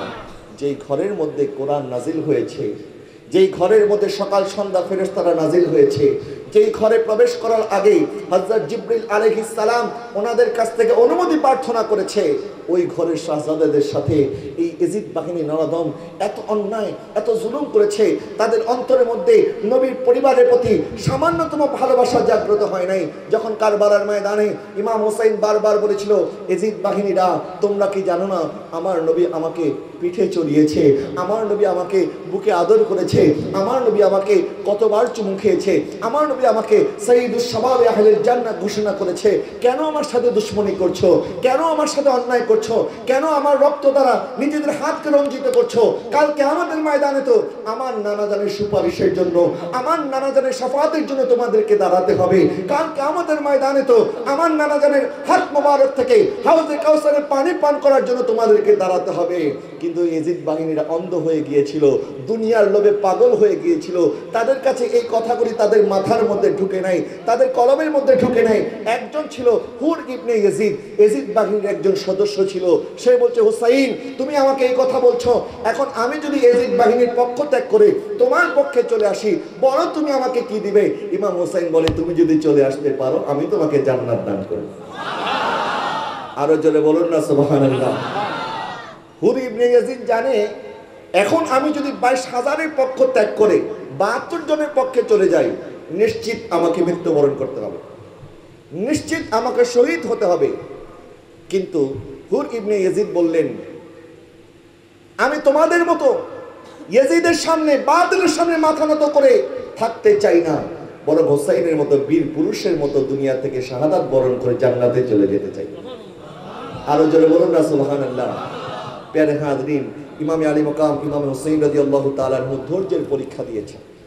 কি করে ধৈর্যের পরীক্ষা দিয়েছেন? আপনার পরিবারের একজন সদস্যকে যদি হত্যা করা হয়, আপনি আপনার দুশমনের সামনে সারেন্ডার করবেন, বলবে আমার সন্তানকে শহীদ করে দিয়েছো, আমার পরিবারের আর কাউকে হত্যা করিও না, তুমি যা বলবে তা আমি মেনে নেব। আমার আর আপনার সামনে যদি এই বিপদ আসে আমরা মেনে নেব, কিন্তু ইমামে হুসাইনের সামনে 71 জনকে শহীদ করা হয়েছে। এরপরে ধমকি দেওয়া হয়েছে, হোসাইন এখনো সময় আছে, এজিদের হাতে বায়াত গ্রহণ করো। ইমামে হোসেন রাদিয়াল্লাহু তাআলা বলেছে, আমার নাম্বার যদি 72 নম্বরে হয়, আমার পরিবারের সদস্যদেরকে যদি বেসাহারা করে দুনিয়া থেকে চলে যেতে হয়, আমি হোসেন ভয় করি না, আমি হোসেন পরোয়া করি না। কারণ আল্লাহ পাক তো বলেছেন, ইন্নাল্লাযীনা ক্বালু রাব্বুনাল্লাহু সুম্মা ইসতাকামু তাতানাজ্জালু আলাইহিমুল মালাইকাতু আল্লা তাখাফু ওয়া লা তাহজানু ওয়া আবশিরু বিল জান্নাহ। ইমাম হোসেন বললেন, যারা আল্লাহর উপর তাওয়াক্কুল করে, ফেরেশতারা তাদেরকে বলতে থাকে, এই ইমানদার বান্দা, তোমাদের কোনো ভয় নাই, তোমাদের কোনো চিন্তা নাই, বরং জান্নাত তোমাদের অপেক্ষা করছে। ইমামে আলী মাকাম ইমাম হোসেন বললেন, ও আমার আল্লাহ, আজকে এজিদ বাহিনী আমাকে ধমকি দিচ্ছে, এজিদ বাহিনী আমার পরিবারের নারী সদস্যদের ইজ্জত ছিনিয়ে নেওয়ার হুমকি দিচ্ছে, আমার সন্তানকে কোরবানি করে, ও আল্লাহ, আমার শাহজাদাকে এতিম করে, আমার শাহজাদিকে এতিম করে, আমার বোন জাইনাবকে বেসাহারা করে, আমি হোসেন নিজের জীবন উৎসর্গ করে, আমি আল্লাহ আপনার প্রতি রাজি আছি, সন্তুষ্ট আছি। আপনি বলেন, আমি হোসেনের প্রতি রাজি আছেন কিনা? জোরে বলুন না সুবহানাল্লাহ। সেই মুহূর্ত ইমামে হোসেন ধৈর্য হারা হয় নাই, ধৈর্য হারা হয় নাই। আমরা যখন পরীক্ষা দেই, পরীক্ষা হলে আমাদেরকে সময় দেওয়া হয়, সুযোগ দেওয়া হয়, একটা পরীক্ষা থেকে আরেকটা পরীক্ষার মাঝখানে সময় দেওয়া হয়, ছুটি দেওয়া হয়। কঠিন পরীক্ষা হলে 2 দিন 3 দিন পর্যন্ত বন্ধ থাকে, যেন ছাত্রদের উপরে চাপ না পড়ে যায়, যেন তারা পড়াশোনা করে পরীক্ষার জন্য প্রস্তুতি নিতে পারে। কারবালার ময়দানে ইমামে হোসেনের পরীক্ষা হয়েছে, কিন্তু মাঝখানে কোনো ছুটি নাই। একদিনে আল্লাহ পাক সব পরীক্ষা একসাথে নিয়েছেন, এবং 5 নাম্বার 33-এ পাশ করলে হবে না, 100-তে 100 পেয়ে পাশ করতে হবে। ইমামে হোসেন 100-তে 100 পেয়ে পাশ করেছে। আরো জোরে বলুন না সুবহানাল্লাহ। সামান্যতম বিচলিত হয় নাই, সামান্যতম ভয় পায় নাই যে আমি চলে গেলে আহলে বাইতের কি হবে, আমার পরিবারের নারী সদস্যদের কি হবে। বরং সর্বশেষ যখন ইমাম হোসেন ময়দানে কারবালাতে আসবেন, হযরত সাকিনা ইমাম হোসেনের শাহজাদি, উনি বলছেন, আব্বা জান, আপনি যদি চলে যান, আমি জানি আপনি আর ফেরত আসবেন না, কারণ আমার যুবক ভাই আলী আকবর চলে গেছে, ফেরত আসে নাই। আমার চাচাতো ভাই কাসেম ইবনে হাসান চলে গেছে, ফেরত আসে নাই। আমার চাচা জান আব্বাস ইবনে আলী চলে গেছে, ফেরত আসে নাই। ও আমার আব্বা জান 71 জন চলে গেছে, কেউ ফেরত আসে নাই। আপনি যদি যান, আপনিও ফেরত আসবেন না, আব্বা জান আপনি আমাকে রেখে চলে যাবেন না। তখন হযরত ইমাম হোসেন রাদিয়াল্লাহু তাআলা আনহু সাইয়্যিদা সাকিনা রাদিয়াল্লাহু তাআলা আনহার মাথার মধ্যে হাত বুলিয়ে দিয়েছেন, আর হযরত জাইনাবকে বলেছেন, জাইনাব বোন আমার, তোমার কাছে আমার এই আমানত সঁপে দিলাম, আমার সন্তানদেরকে তুমি দেখে শুনে রাখবে। আমার শাহজাদা আলী আউসাদ আলী জাইনুল আবিদিন যে অসুস্থতার কারণে ময়দানে কারবালাতে নামতে পারে নাই, হযরত আলী জাইনুল আবিদিনকেও হযরত জাইনাব রাদিয়াল্লাহু তাআলা আনহার হাতে সুপুর্দ করে ইমাম হোসেন রওনা করে গেলেন কারবালার দিকে। কারবালার ময়দানে যখন নামবেন ইমামে আলী মাকাম, ইমাম হোসেনের একজন ছেলে সন্তান শুধুমাত্র জীবিত ছিল, উনি হচ্ছে আলী জাইনুল আবিদিন। আর যেই ক্ষমতার জন্য, যেই রাজত্বের জন্য, যে সিংহাসনের জন্য এজিদ এত কিছু করেছে, এজিদের সন্তান ছিল 14 জন। 14 জন সন্তান রেখে এজিদও দুনিয়া থেকে বিদায় হয়েছে। ইমাম হুসাইন রাদিয়াল্লাহু তাআলা আনহু উনিও শাহাদাত বরণ করেছে, কিন্তু ওনার সন্তান জীবিত ছিল মাত্র একজন। ওই এজিদ 14 জন সন্তান রেখে যাওয়ার পরেও আজকে দুনিয়ার বুকের মধ্যে আপনি যেখানে খোঁজেন এজিদের বংশধরদেরকে খুঁজে পাওয়া যাবে না, কিন্তু ইমাম হুসাইনের বংশধর এখনো আছে কি আছে না? ইমাম হোসেন যদি ভয় করতেন, আল্লাহ আমার সন্তানদের কি হবে, আমাদের সামনে যখন হারামের অপশন আসে, কোন বাতের শক্তি যদি আমাদের উপরে পাওয়ার খাটায়, তখন আমরা চিন্তা করি আমাদের পরিবারের কি হবে। অন্যায় দেখার পরেও আমরা মাথা নিচু করে চলে যাই, অন্যায় প্রতিবাদ করি না।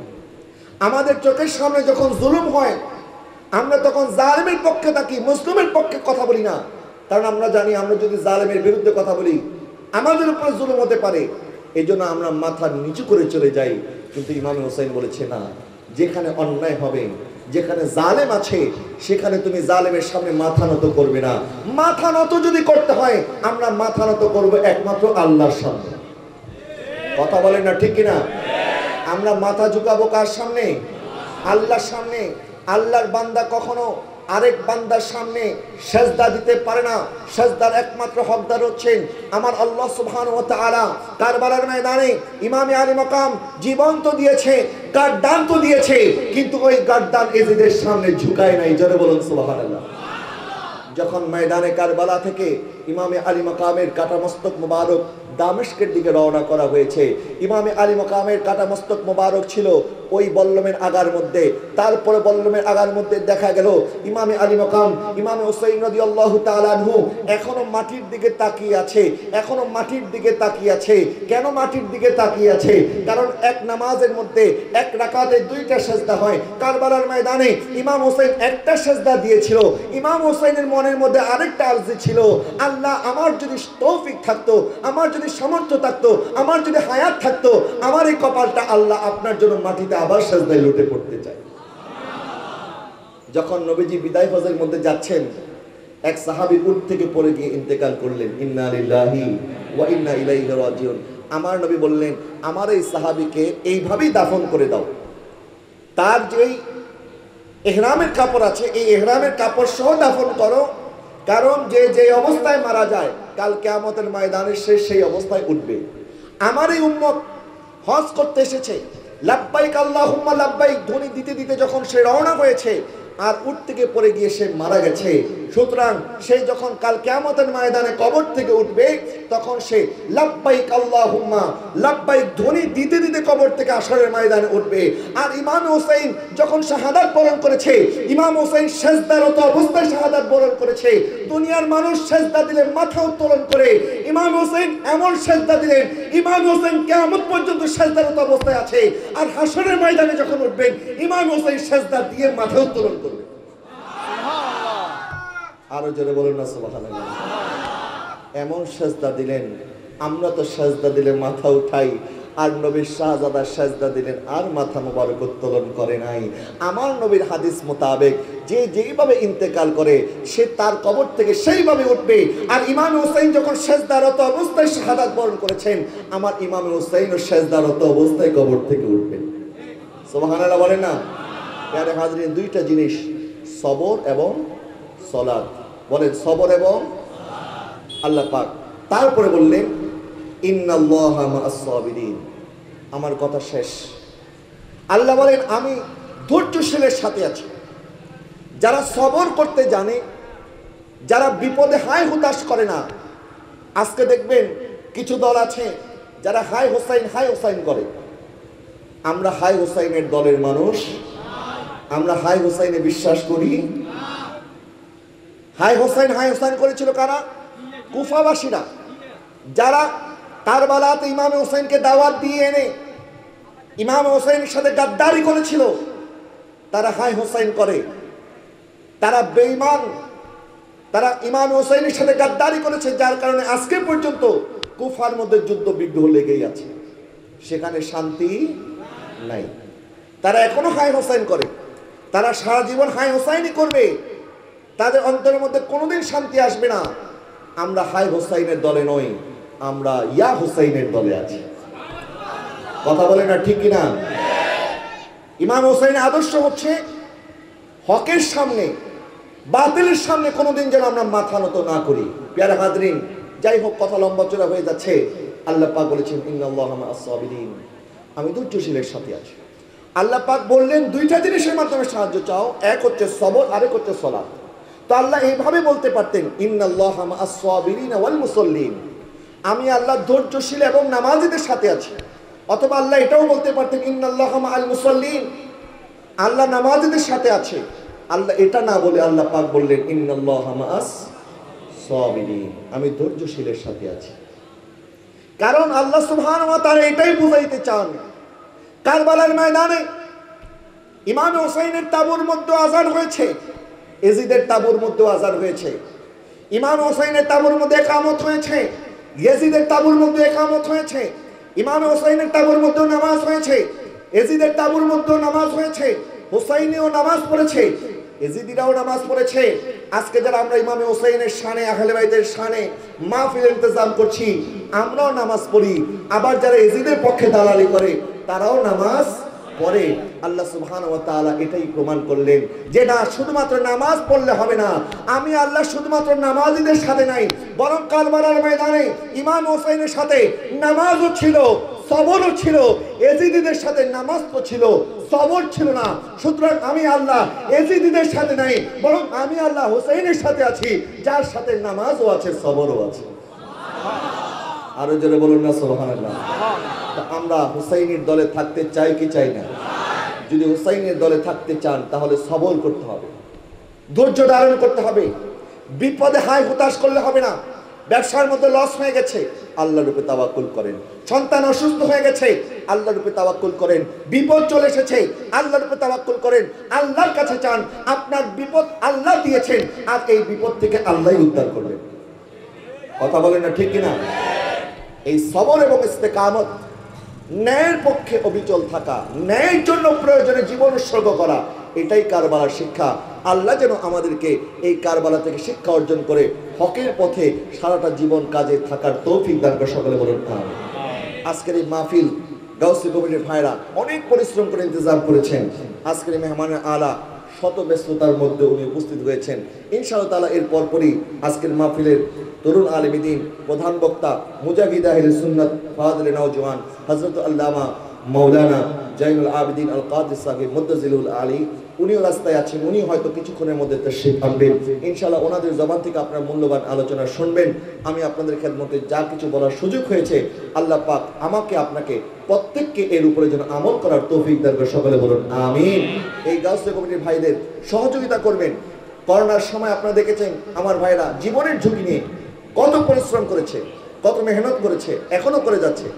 এই যে আমার সাথে যিনি বসে আছেন, যখন এই দেশে মুসলমানদের লাশকে পুড়িয়ে দেওয়ার একটি কথা মিডিয়াতে চালু হয়েছে, তখন উনি বলেছিলেন যে আমরা বেঁচে থাকতে, গাউসিয়া কমিটির একজন সৈনিক হুজুর গাউসুল আজমের একজন রুহানি বাচ্চা বেঁচে থাকতে এই দেশের মাটিতে কোনো মুসলমানের গায়ের মধ্যে আমরা আগুন লাগাতে দেব।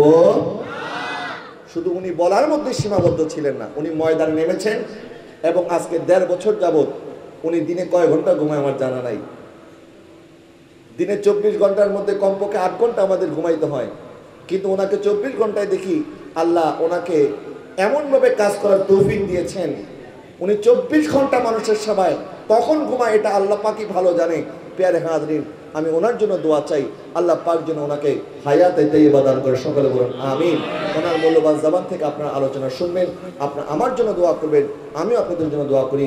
ওমা তৌফিক ইল্লা বিল্লাহ। আসসালামু আলাইকুম ওয়া রাহমাতুল্লাহি ওয়া বারাকাতুহু।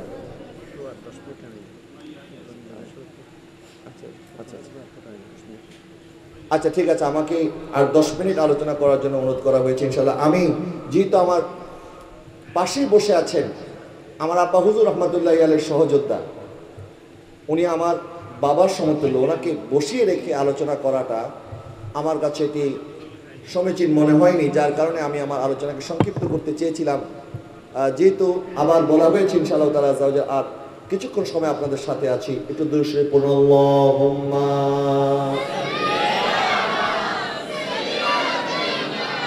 মাওলানা মুহাম্মদ ওয়া আলা আলি সাইয়্যিদিনা মুহাম্মদ আল্লাহুম্মা সাল্লি আলা মাওলানা মুহাম্মদ ওয়া আলা আলি।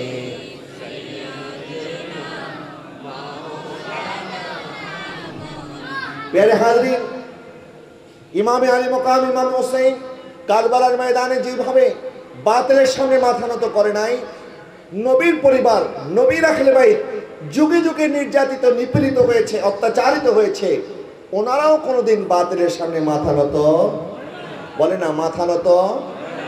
এখনো নবীর পরিবার আমাদের জন্য শ্রম দিয়ে যাচ্ছেন, মেহনত করে যাচ্ছেন। নচেত আজকে বাংলাদেশ থেকে প্রায় 3.5 কিলোমিটার দূর শ্রীকোট শরীফ, শেতালু শরীফ, সেখান থেকে হুজুর শাহী শ্রীকোট সৈয়দ আহমদ শাহ শ্রীকোট রহমাতুল্লাহি আলাইহি যদি বাংলার জমিনে না আসতেন, আজকে হয়তো আমরা বাংলাদেশের মুসলমান আহলে বাইত কি জিনিস, নবীর বংশ কি জিনিস, নবীর বংশকে ভালোবাসা কেন দরকার, এটা হয়তো আমরা জানতেও পারতাম। আহলে বাইত আমাদের প্রতি ইহসান করেছেন, যাদের ভালোবাসা আল্লাহ পাক ফরজ করেছেন। কুল লা আসআলুকুম আলাইহি আজরান ইল্লাল মাওয়াদ্দাতা ফিল কুরবা, যাদেরকে 5 ওয়াক্ত নামাজের মধ্যে আমাদেরকে স্মরণ করতে হয়, যাদের প্রতি দুরূদ পেশ না করলে আমাদের নামাজ, বলেন আমাদের নামাজ হবে না। নামাজের মধ্যে আল্লাহুম্মা সাল্লি আলা মুহাম্মাদিন ওয়া আলা আলি মুহাম্মাদ আছে কি আছে না? নামাজের ভিতরে পর্যন্ত আল্লাহ সুবহানাহু ওয়া তাআলা আলে মুহাম্মদকে ঢুকিয়ে দিয়েছেন। সুবহানাল্লাহ বলেন না। আজকে যারা আলে রাসূলের মাহফিলকে পছন্দ করেন না, বলে আলে রাসূলের মাহফিল করা কি দরকার, ওনাদের স্মরণ করা কি দরকার, ওনাদের আলোচনা করা কি দরকার। আরে ওরা ওনাদের আলোচনা না করে কি করবে? ওনাদের আলোচনা আল্লাহ পাক আমাদের জন্য ওয়াজিব করে দিয়েছেন। 5 ওয়াক্ত নামাজে আমরা দৈনিক 5 ওয়াক্ত নামাজে যখন আদায় করি, নামাজের মধ্যে শেষ বৈঠকে আলে রাসূলকে সালাম দিতে হয়। সুবহানাল্লাহ। দুনিয়ার এমন কোনো বংশ নাই যে বংশকে নামাজে স্মরণ করা ওয়াজিব। দুনিয়ার কোনো বংশকে যদি নামাজে আপনি স্মরণ করেন, আপনার নামাজ শেষ হয়ে যাবে। আপনি যদি রাষ্ট্রপতির বংশকে সালাম দেন, নামাজ হবে? আপনার বংশকে যদি নামাজে সালাম দেন, নামাজ হবে না। নিজের বংশকে সালাম দিতে পারবেন না, নবীর বংশকে সালাম দিতে হবে। এই জন্য আমার আব্বা হুজুর বাকিবিল্লাহ রহমতুল্লাহি আলাইহি উনি একটি কথা প্রায় বলতেন যে নবীজির বংশ নামাজের অংশ। নবীজির বংশ নামাজের অংশ। এই জন্য ইমাম শাফি রহমতুল্লাহি আলাইহি উনি বলেছিলেন, ইয়া আহলে বাইতে রাসূলিল্লাহি হুব্বুকুমু ফারদুম মিনাল্লাহি ফিল কুরআনি আনজালাহু কিফাকুম মিন আযীমিল ফখরি আন্নাকুম মান লাম ইউসাল্লি আলাইকুম লা সালাতা লাহু। হে নবীর পরিবারবর্গ, হে রাসূলের আহলে বাইত, হে রাসূলের পুত এবং পবিত্র সদস্যবর্গ, আপনাদের ভালোবাসা আল্লাহ পাক আমাদের উপরে ফরজ করে দিয়েছেন। আপনাদেরকে আমাদেরকে ভালোবাসতে হবে এবং আপনাদের মর্যাদা বোঝার জন্য এতটুকুই যথেষ্ট যে আল্লাহ পাক নামাজের মধ্যে আপনাদের স্মরণ করা আমাদের উপরে ওয়াজিব করে দিয়েছেন। নবীর বংশকে সালাম না দিলে নামাজ। কিন্তু এই এজিদিরা যারা ইমাম হুসাইন রাদিয়াল্লাহু তাআলা আনহু দুশমন, কারবালার ময়দানে এজিদিরা যখন নামাজ পড়েছে, তারাও নামাজের মধ্যে দুরূদ ইব্রাহিম তারাও পড়েছিল, তারাও দুরূদ ইব্রাহিম পড়েছে। অথচ আহলে বাইতকে শহীদ করেছে, আহলে বাইতকে শহীদ করে দুরূদ ইব্রাহিম পড়েছে। বলেন তো আমাকে, তাদের সেই দুরূদ ইব্রাহিম বা সেই নামাজ কি আল্লাহর দরবারে কবুল হবে? নামাজের মধ্যে তাদের প্রতি দুরূদ পেশ করছে, আর নামাজের বাইরে তাদেরকে কতল করছে, তাদেরকে শহীদ করছে, তাদের উপর অত্যাচার করছে। হযরত যায়েনব রাদিয়াল্লাহু তাআলা আনহা সহ ইমামে আলী মাকামের পরিবারের নারী সদস্য যারা আছে, তাদের শরীরের উন্নাটা পর্যন্ত ছিনিয়ে নেওয়া হয়েছে। যারা বলেন নাউজুবিল্লাহ। এত অত্যাচার, এত জুলুম নবীর পরিবারের উপরে হয়েছে। পৃথিবীর ইতিহাসে কোন পরিবারের উপরে এমন জুলুম নির্যাতন হয় নাই। আদম আলাইহিস সালাম থেকে শুরু করে এখন পর্যন্ত পৃথিবীর কোনো পরিবার পাবেন না এত কষ্ট দেওয়া হয়েছে, এত জুলুম করা হয়েছে।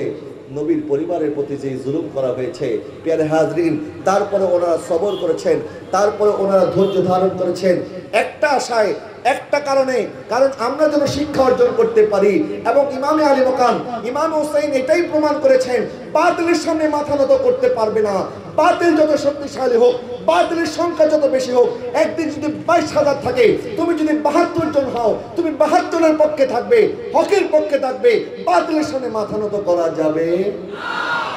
আল্লাহ যেন আমাদেরকে হকের পক্ষে থাকার তৌফিক দান করে। সকলে বলুন আমিন। আজকের মাহফিলের সময় তো অতিথিবৃন্দ যারা উপস্থিত হয়েছেন, ইতিমধ্যে আমি প্রত্যেকের প্রতি মোবারকবাদ, ধন্যবাদ জ্ঞাপন করে আমার এই অগোছল আলোচনা এখানেই সমাপ্তি করছি। আসসালামু আলাইকুম ওয়া রাহমাতুল্লাহি ওয়া বারাকাতুহু।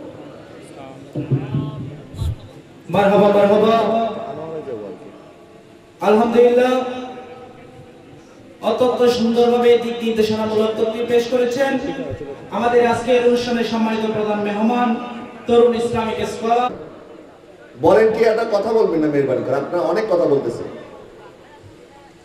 দুরূদ পড়ুন। আল্লাহুম্মা সাল্লি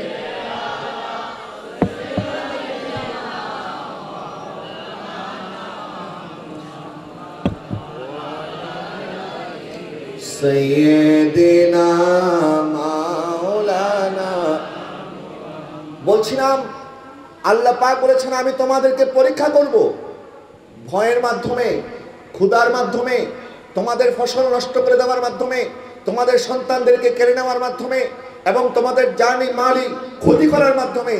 আমি আল্লাহ তোমাদেরকে যখন পরীক্ষা করব তখন তোমরা দুইটা জিনিসের মাধ্যমে আমি আল্লাহর কাছে সাহায্য চাও। একটি হচ্ছে সবর, আরেকটি হচ্ছে সালাত। জোরে বলুন সুবহানাল্লাহ। ইয়া আইয়ুহাল্লাযীনা আমানুস্তাঈনু বিস-সাবরি ওয়াস-সালাত। ঈমানদারগণ তোমরা দুইটা জিনিসের মাধ্যমে সাহায্য চাও, এক হচ্ছে সালাত, আরেক হচ্ছে সবর। সবরের কথা আল্লাহ আগে বলেছেন, সালাতের কথা পরে বলেছেন। কিয়ামতের ময়দানে আল্লাহ সবার আগে হিসাব নেবেন সালাতের। কিসের? নামাজের। বলেন কিসের? সেই জন্য নামাজ আমাদেরকে পড়তেই হবে। আপনি মুসাফির অবস্থায়ও আপনাকে নামাজ পড়তে হবে, কিন্তু মুসাফির অবস্থায় রোজা মাফ আছে, পরবর্তী সময় আদায় করা যাবে, কিন্তু নামাজ বাবা মাফ নাই। নামাজ মাফ নাই। আপনি বসে দাঁড়িয়ে না পড়তে পারলে বসে পড়তে হবে, কিন্তু যারা দাঁড়িয়ে পড়ার মতো যোগ্যতা আছে, একটা মাসআলা মনে রাখবেন, আজকাল আমাদের মসজিদগুলির মধ্যে চেয়ারের ব্যবস্থা করা হয় মুসল্লিদের বসার জন্য, অথচ উনি বাজার করে দাঁড়ায়া রাস্তার মধ্যে হেঁটে হেঁটে মসজিদে আসলো, কিন্তু যখন ইমাম সাহেব নামাজের জন্য দাঁড়িয়ে যায় তখন ওই লোক বলে আমার কোমরের ব্যথা, আমার পায়ের ব্যথা, আমার বাতের ব্যথা, নানান বাহানা দিয়ে তিনি বসে বসে নামাজ পড়েন। মনে রাখবেন, যারা দাঁড়াতে সক্ষম, এই মাসআলা মনে রাখবেন, অনেকের নামাজ হয় না। যারা দাঁড়াতে সক্ষম তাদের ফরজ নামাজ কখনো বসে পড়লে আদায় হবে না, ফরজ নামাজ তাকে দাঁড়ায়াই আদায় করতে হবে। কথা বলেন না ঠিক কিনা? কারণ আপনি হেঁটে হেঁটে যদি মসজিদে আসতে পারেন, আপনি দাঁড়িয়ে পড়তে অসুবিধা কি? হ্যাঁ, যদি আপনার সেজদা করতে অসুবিধা হয়, ডাক্তার যদি বলে আপনি ঝুঁকতে পারবেন না, আপনার হাঁটু বাঁকা করতে পারবেন না, যখন ইমাম সাহেব কেরাত পড়বেন, কিয়াম করবেন, ইমাম সাহেবের সাথে আপনারাও কিয়াম করবেন, দাঁড়াবেন।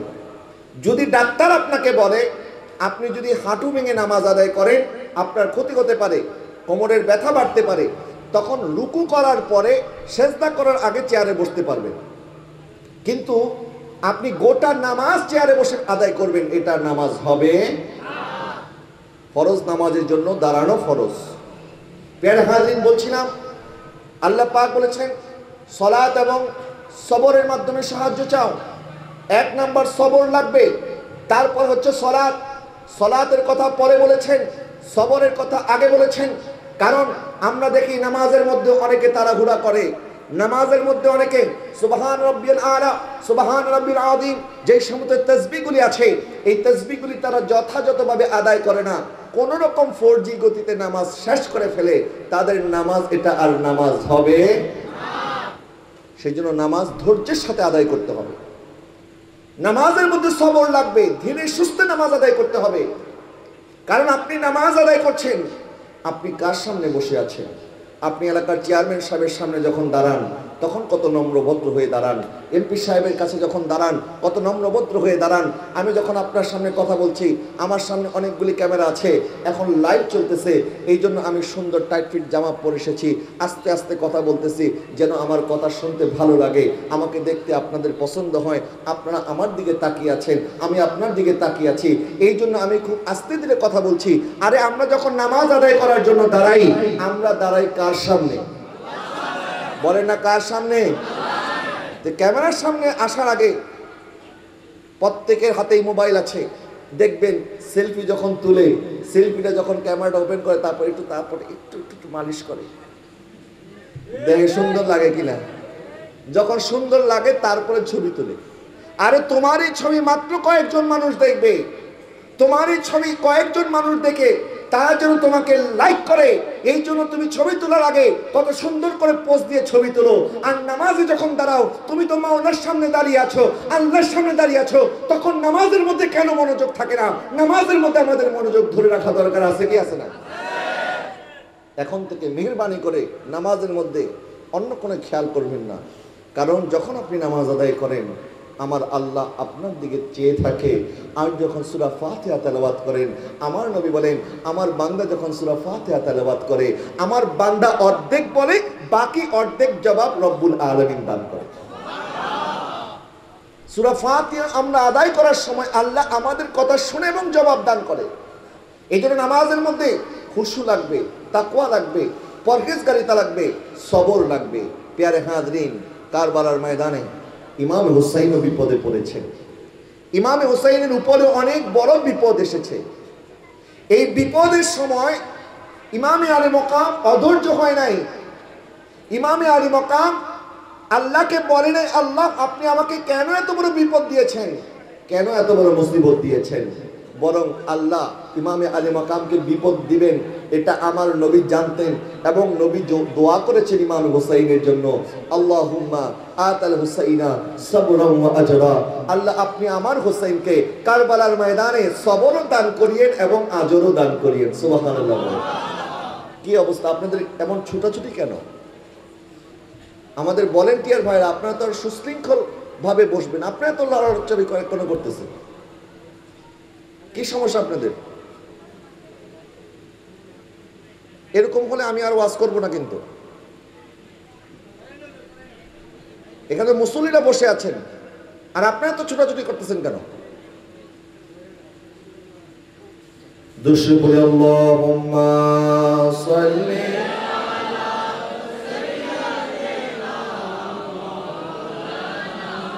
মুহাম্মাদ ওয়া আলা আলি সাইয়্যিদিনা আল্লাহ আল্লাহ আল্লাহ লা ইলাহা ইল্লাল্লাহ আল্লাহ আল্লাহ আল্লাহ।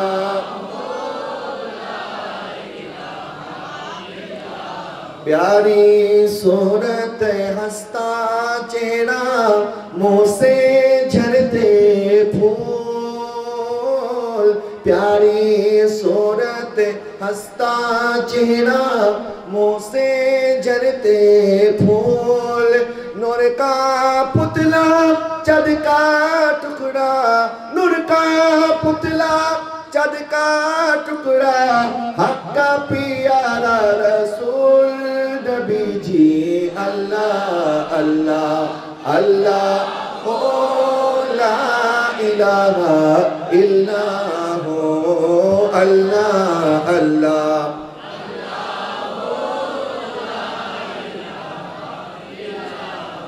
এই মাহফিল তো প্রতি বছর হয় নাকি? না এই বছর প্রথম?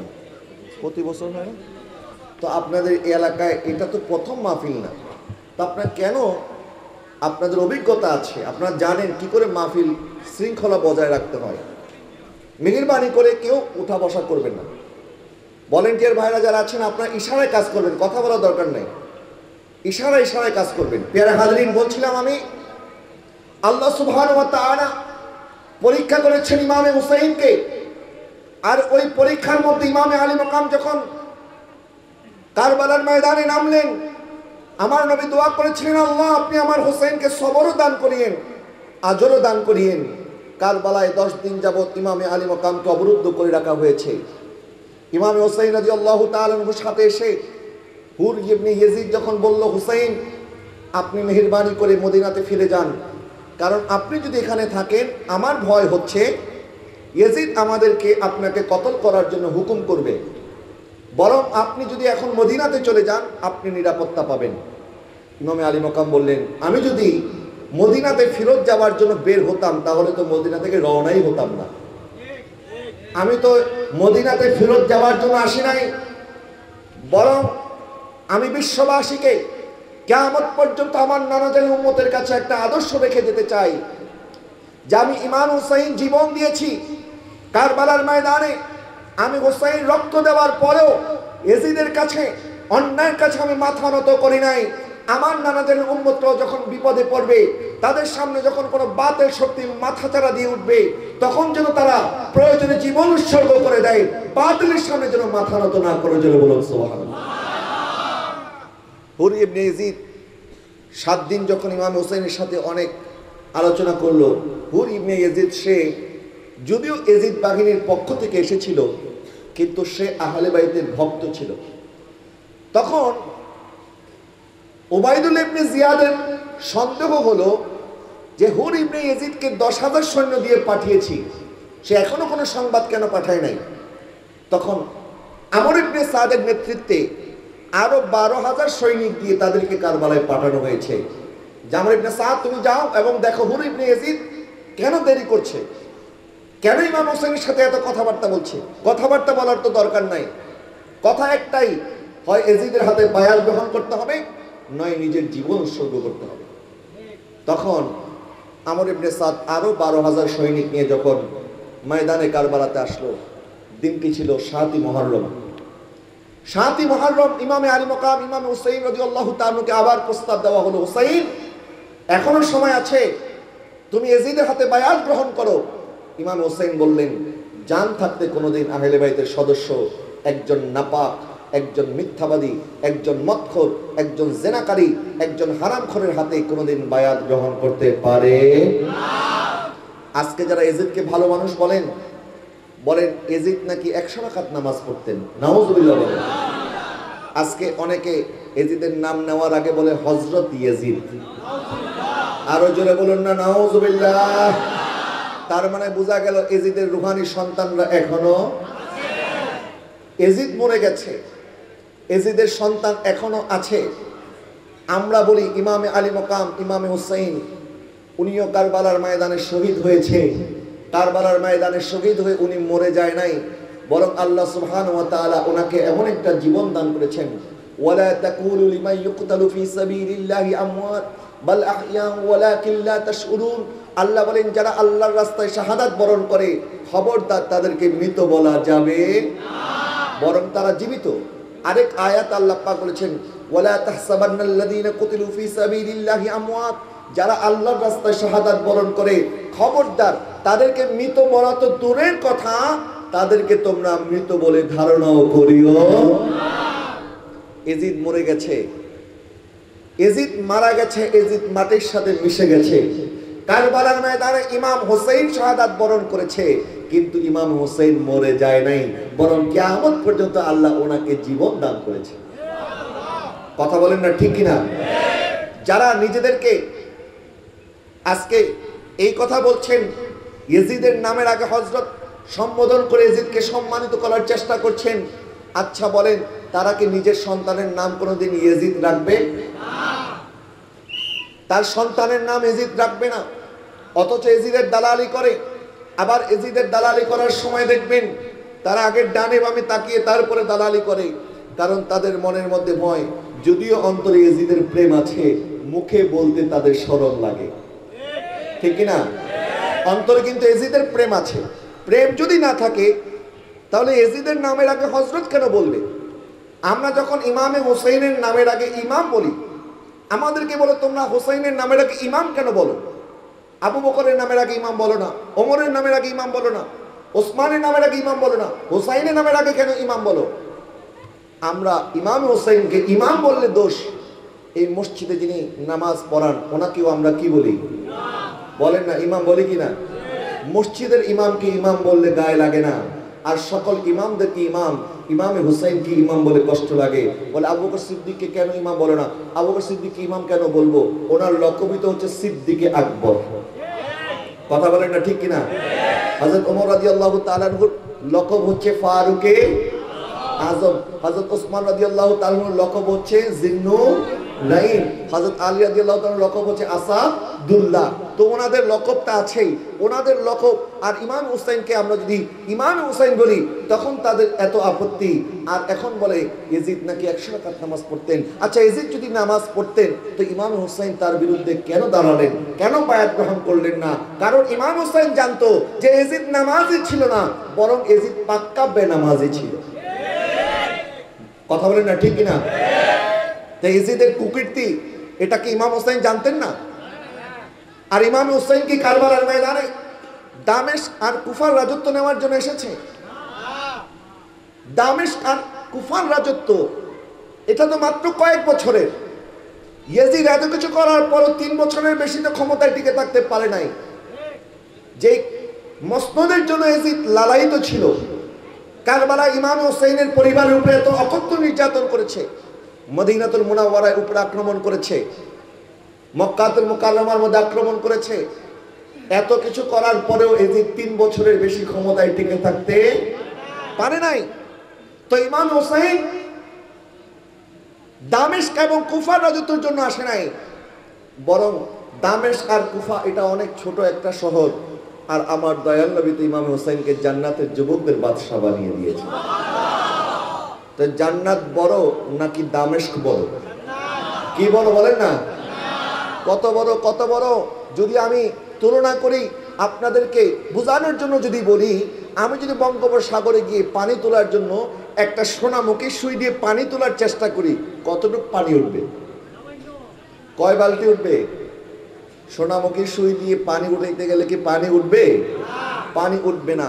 অণু পরিমাণ পানিও যদি উঠে, তাহলে আমি যদি বলি ওই অণুটা, ওই সামান্য পানি যদি হয় দামেস্ক, আর গোটা বঙ্গোপসাগর হচ্ছে জান্নাত। বরং ওই সামান্য পানি যেটাকে দুনিয়ার সাথে তুলনা করলাম, আর বঙ্গোপসাগরকে যদি জান্নাতের সাথে তুলনা করি, তারপরেও কম হয়ে যাবে। এরকম অসংখ্য বঙ্গোপসাগর একসাথে করলো জান্নাতের সমান। অনেক বড় জান্নাত, অনেক বড় জান্নাত। আর ইমাম হোসেন কি সামান্য এই দামেস্কের রাজত্বের জন্য, কুফার রাজত্বের জন্য আসবেন? না না, ইমাম হোসেন রাজত্বের জন্য আসে নাই, ইমাম হোসেন যুদ্ধ করার জন্য আসে নাই।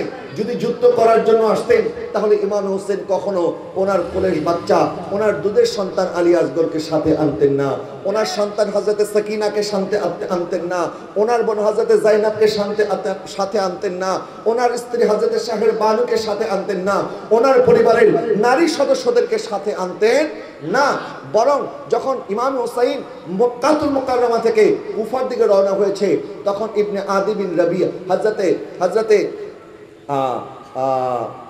একজন সাহাবী, উনি ইমামে আলী মাকাম ইমাম হোসেনকে বললেন, ও ইমাম হোসেন, আমার কাছে 30,000 সৈন্যবাহিনী আছে, আপনি যদি চান তাহলে আপনাকে কুফা যাওয়া দরকার নেই, এই মক্কা থেকে আমরা দামেস্কে গিয়ে ওই এজিদকে পরাজিত করব।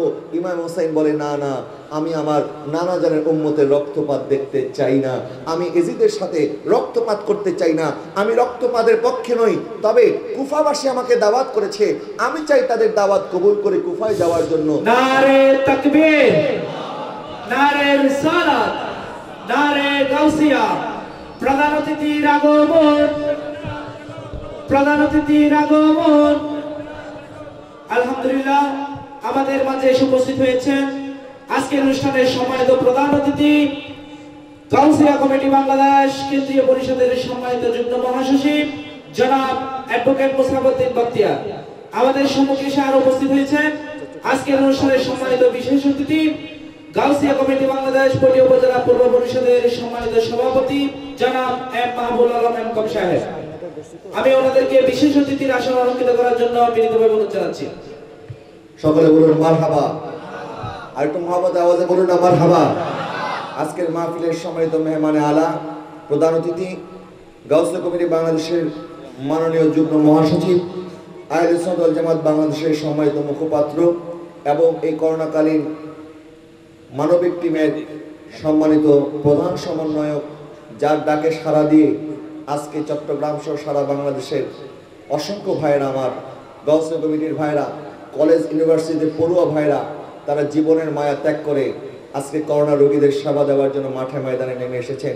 এবং যিনি সর্বপ্রথম ডাক দিয়েছিলেন, শত ব্যস্ততার মধ্যে আজকে আপনাদের মাহফিলে উপস্থিত হয়েছেন, আল্লাহ পাক ওনাকে যেন হায়াতে তাইয়্যিবা দান করে, সকলে বলুন আমিন। আল্লাহ যেন ওনাকে আরো দীর্ঘ সময় খেদমত করার তৌফিক দান করে, সকলে বলুন আমিন। প্রিয় হাজরিন, মেহমানে আলা চলে এসেছেন, ওনাকে বসিয়ে রেখে আসলে আলোচনা করাটা সমীচীন নয়। তারপরেও যেহেতু আপনারা আমাকে সময় দিয়েছেন, এই জন্য আমি আমার সময়ের মধ্যে মেহমানে আলার বিরক্তির কারণ হব না, উনি ওনার মূল্যবান আলোচনা করবেন ইনশাআল্লাহ তাআলা আযজা ওয়া জাল। যথাসময়ে উনি আলোচনা শুরু করবেন, তার পূর্ব মুহূর্তে আমি আপনাদের খেদমতে আরজ করছিলাম, কারবালার ময়দানে ইমামে আলী মাকাম যুদ্ধ করার জন্য যায় নাই। যদি যুদ্ধ করার জন্য যাইতেন তাহলে নারী সদস্যদেরকে আনতেন না। যদি যুদ্ধ করার জন্য যাইতেন, ওনার কোলের সন্তান হযরত আলী আসগরকে সাথে আনতেন না। বরং কারবালার ময়দানে ইমাম হুসাইন, ইমামে আলী মাকাম শান্তি প্রতিষ্ঠার জন্য গিয়েছেন, যেইভাবে শান্তি প্রতিষ্ঠার জন্য হযরত ইমাম হাসান রাদিয়াল্লাহু তাআলা আনহু হযরত আমির মুয়াবিয়ার কাছে ওনার নিজের মসনদকে ছেড়ে দিয়েছিলেন। কারণ ইমাম হাসানও চান নাই মুসলমানদের মধ্যে দলাদলি হোক, মুসলমানদের মধ্যে মারামারি হোক, মুসলমানদের মধ্যে রক্তপাত হোক। ইমাম হাসান যার কারণে ওনার নিজের মসনদ হযরত আমির মুয়াবিয়া রাদিয়াল্লাহু তাআলা আনহুর জন্য ছেড়ে দিয়েছেন। জোরে বলুন সুবহানাল্লাহ। একটি কথা মনে রাখবেন, আজকে আমাদেরকে দুইটা বিভ্রান্ত দল বিভ্রান্ত করছে। একটি হচ্ছে খারিজি, যারা এজিদের দালালি করছে, যারা এজিদকে হযরত বলে সম্বোধন করে, এজিদের পক্ষে সাফাই গায়। আরেকটা দল আছে যারা এজিদের দোষ দিতে গিয়ে এজিদের কারণে এজিদের পিতা নবীদের সাহাবী হযরত আমির মুয়াবিয়া রাদিয়াল্লাহু তাআলা মুখে গালাগালি করে। জোরে বলুন নাউজুবিল্লাহ। আচ্ছা বলেন, নূহ আলাইহিস সালামের সন্তান ছিল কেনান, কেনানের কারণে কি নূহ আলাইহিস সালামকে গালি দেওয়া যাবে? বলেন গালি দেওয়া যাবে না। কেনান কাফির ছিল, কেনান মুশরিক ছিল। ওই মুশরিক কাফির কোনদিন হযরত নূহ আলাইহিস সালামের সন্তান হতে পারে না।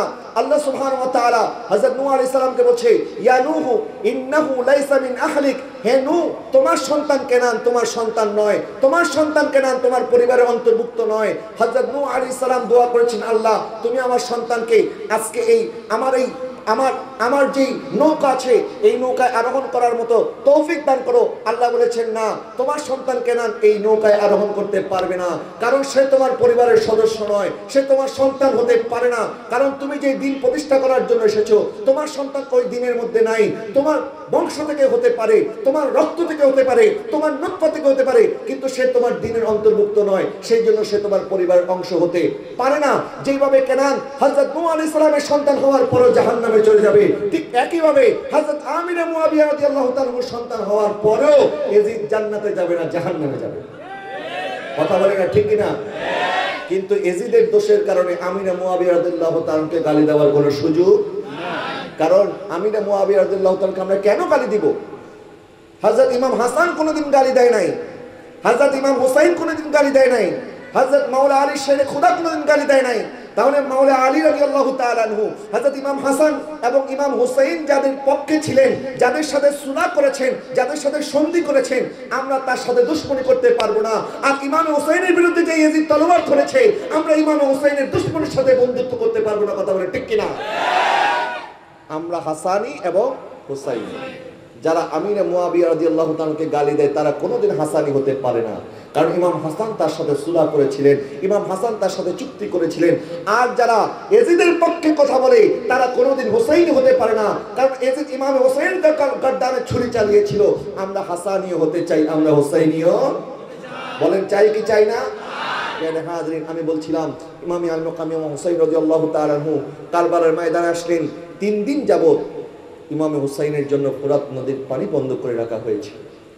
আমার নবী সাল্লাল্লাহু আলাইহি ওয়াসাল্লাম জানতেন আমার হুসাইনের সাথে আমার উম্মতের একদল উম্মত, নরাধম উম্মত, পাপিষ্ঠ মালাউন, তারা আমার সন্তানকে কষ্ট দেবে। যার কারণে নবীজি সওমে ওসাল পালন করতেন। আর শাহজাদাদেরকে আমার নবী শিক্ষা দিতেন, নাতিরা দেখো আমি নবী সওমে ওসাল পালন করি, যে সওমে ওসালের মধ্যে সেহরিও নাই, ইফতারও নাই। সেহরি এবং ইফতার ছাড়া লাগাতার আমার নবী সওমে ওসাল পালন করতেন, লাগাতার সিয়াম সাধনা পালন করতেন।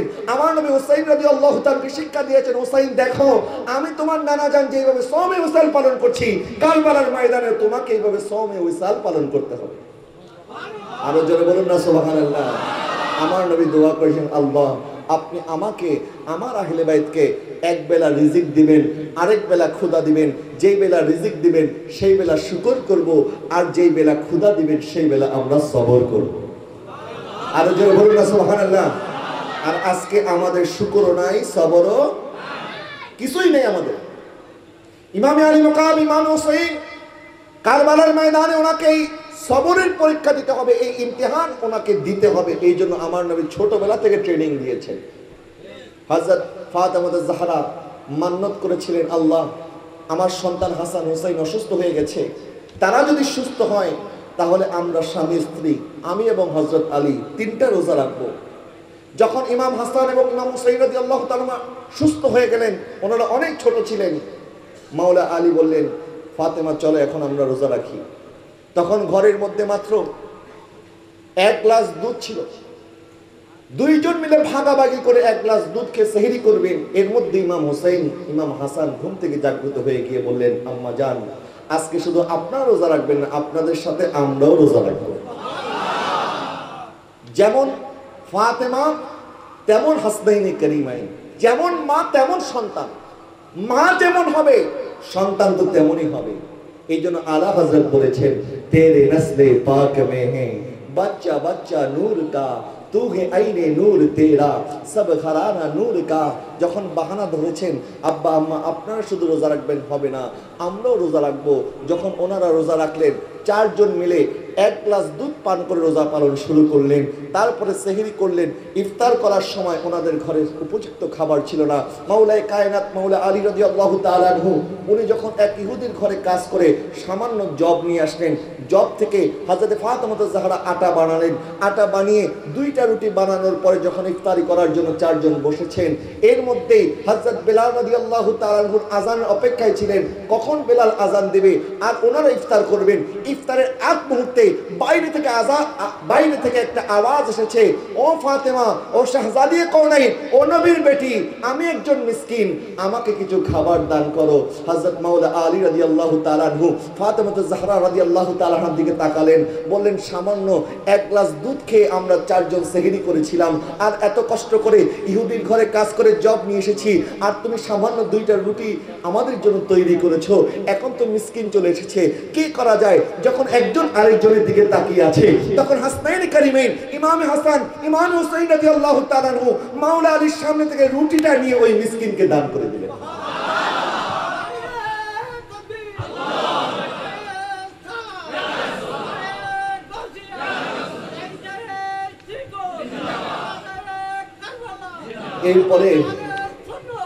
এরপরে দ্বিতীয় দিনে ওনারা সেহরি করলেন।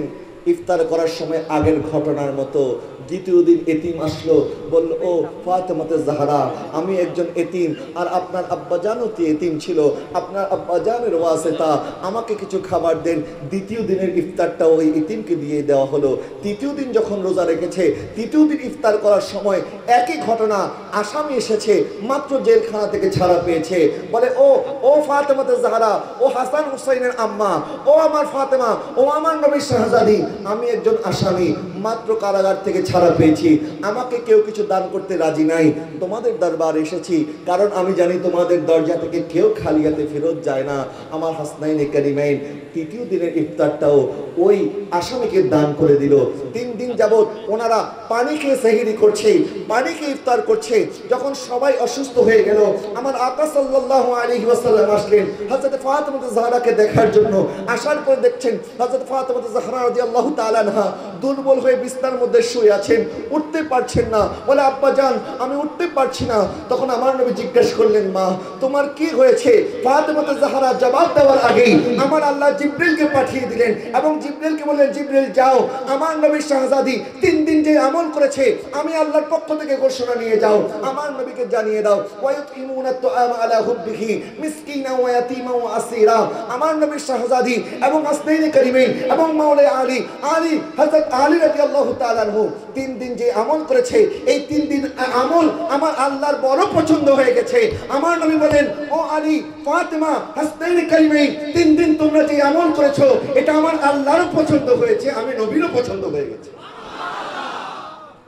ইমাম আলী মাকাম ইমাম হুসাইন ছোটবেলা থেকে ট্রেনিং নিয়েছেন, ছোটবেলা থেকে ধৈর্যের পরীক্ষা দিয়েছেন। আমার নবী তাদেরকে প্রস্তুত করেছেন, হুসাইন, কারবালার ময়দানের জন্য প্রস্তুত হও। 3 দিন যাবত সেহরি এবং ইফতার না করে কি করে থাকতে হয় আমার নবী সেটা ট্রেনিং দিয়েছেন। হযরত হুসাইন রাদিয়াল্লাহু তাআলা সহ আহলে বাইতের সদস্যদেরকে যখন ফোরাত নদীর তীরের মধ্যে, ফোরাতের সামনে ওনাদেরকে অবরুদ্ধ করে রাখা হয়েছে, ফোরাতের পানি পশু পাখির জন্য উন্মুক্ত ছিল, কাফের মুশরিকের জন্য উন্মুক্ত ছিল, এজিদ বাহিনীদের জন্য উন্মুক্ত ছিল, কিন্তু নবীর শাহজাদাদের জন্য উন্মুক্ত ছিল না। যেই ঘরের মধ্যে কোরআন নাজিল হয়েছে, যেই ঘরের মধ্যে সকাল সন্ধ্যা ফেরেশতারা নাজিল হয়েছে, যেই ঘরে প্রবেশ করার আগে হযরত জিবরিল আলাইহিস সালাম ওনাদের কাছ থেকে অনুমতি প্রার্থনা করেছে, ওই ঘরের শাহজাদাদের সাথে এই ইয়াজিদ বাহিনী নরদম এত অন্যায়, এত জুলুম করেছে, তাদের অন্তরের মধ্যে নবীর পরিবারের প্রতি সামান্যতম ভালোবাসা জাগ্রত হয় নাই। যখন কারবালার ময়দানে ইমাম হোসেন বারবার বলেছিল, ইয়াজিদ বাহিনীরা তোমরা কি জানো না আমার নবী আমাকে পিঠে চড়িয়েছে, আমার নবী আমাকে বুকে আদর করেছে, আমার নবী আমাকে কতবার চুমু খেয়েছে, আমার নবী আমাকে সাইয়্যিদুশ শাবাব আহলিল জান্নাহ ঘোষণা করেছে, কেন আমার সাথে দুশমনি করছো, কেন আমার সাথে অন্যায় করছো, কেন আমার রক্ত দ্বারা নিজেদের হাতকে রঞ্জিত করছো? কাল কিয়ামতের ময়দানে তো আমার নানা জানের সুপারিশের জন্য, আমার নানা জানের শাফাআতের জন্য তোমাদেরকে দাঁড়াতে হবে। কাল কিয়ামতের ময়দানে তো আমার নানা জানের হাত মোবারক থেকে হাউজে কাউসারের পানি পান করার জন্য তোমাদেরকে দাঁড়াতে হবে। কিন্তু ইয়াজিদ বাহিনীরা অন্ধ হয়ে গিয়েছিল, দুনিয়ার লোভে পাগল হয়ে গিয়েছিল, তাদের কাছে এই কথাগুলি তাদের মাথার মধ্যে ঢুকে নাই, তাদের কলমের মধ্যে ঢুকে নাই। একজন ছিল হুর ইবনে ইয়াজিদ, ইয়াজিদ বাহিনীর একজন সদস্য ছিল, সে বলছে, হুসাইন তুমি আমাকে এই কথা বলছো, এখন আমি যদি ইয়াজিদ বাহিনীর পক্ষ ত্যাগ করে তোমার পক্ষে চলে আসি, বলো তুমি আমাকে কি দিবে? ইমাম হুসাইন বলে, তুমি যদি চলে আসতে পারো আমি তোমাকে জান্নাত দান করব। আরো জোরে বলুন না সুবহানাল্লাহ। হুর ইবনে ইয়াজিদ জানে, এখন আমি যদি 22,000-এর পক্ষ ত্যাগ করে 72 জনের পক্ষে চলে যাই, নিশ্চিত আমাকে মৃত্যুবরণ করতে হবে, নিশ্চিত আমাকে শহীদ হতে হবে। কিন্তু হুর ইবনে ইয়াজিদ বললেন, আমি তোমাদের মতো ইয়াজিদের সামনে, বাতিলের সামনে মাথা নত করে থাকতে চাই না, বরং হোসাইনের মতো বীর পুরুষের মতো দুনিয়া থেকে শাহাদাত বরণ করে জান্নাতে চলে যেতে চাই। আরো জোরে বলুন না সুবহানাল্লাহ। প্যারে হাজরিন, ইমাম আলী মাকাম ইমাম হুসাইন রাদিয়াল্লাহু তাআলা আনহু ধৈর্যের পরীক্ষা দিয়েছেন। কি করে ধৈর্যের পরীক্ষা দিয়েছেন? আপনার পরিবারের একজন সদস্যকে যদি হত্যা করা হয়, আপনি আপনার দুশমনের সামনে সারেন্ডার করবেন, বলবে আমার সন্তানকে শহীদ করে দিয়েছো, আমার পরিবারের আর কাউকে হত্যা করিও না, তুমি যা বলবে তা আমি মেনে নেব। আমার আর আপনার সামনে যদি এই বিপদ আসে আমরা মেনে নেব, কিন্তু ইমামে হোসাইনের সামনে 71 জনকে শহীদ করা হয়েছে। এরপরে ধমকি দেওয়া হয়েছে, হোসাইন এখনো সময় আছে, ইয়াজিদের হাতে বায়াত গ্রহণ করো। ইমামে হোসাইন রাদিয়াল্লাহু তাআলা বলেছে, আমার নাম্বার যদি 72 নম্বরে হয়, আমার পরিবারের সদস্যদেরকে যদি বেসাহারা করে দুনিয়া থেকে চলে যেতে হয়, আমি হোসাইন ভয় করি না, আমি হোসাইন পরোয়া করি না।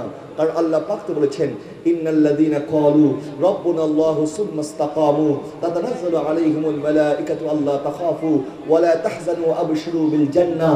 ইমাম হোসাইন বললেন, যারা আল্লাহর উপর তাওয়াক্কুল করে ফেরেশতারা তাদেরকে বলতে থাকে, এই ইমানদার বান্দা, তোমাদের কোনো ভয় নাই, তোমাদের কোনো চিন্তা নাই, বরং জান্নাত তোমাদের অপেক্ষা করছে।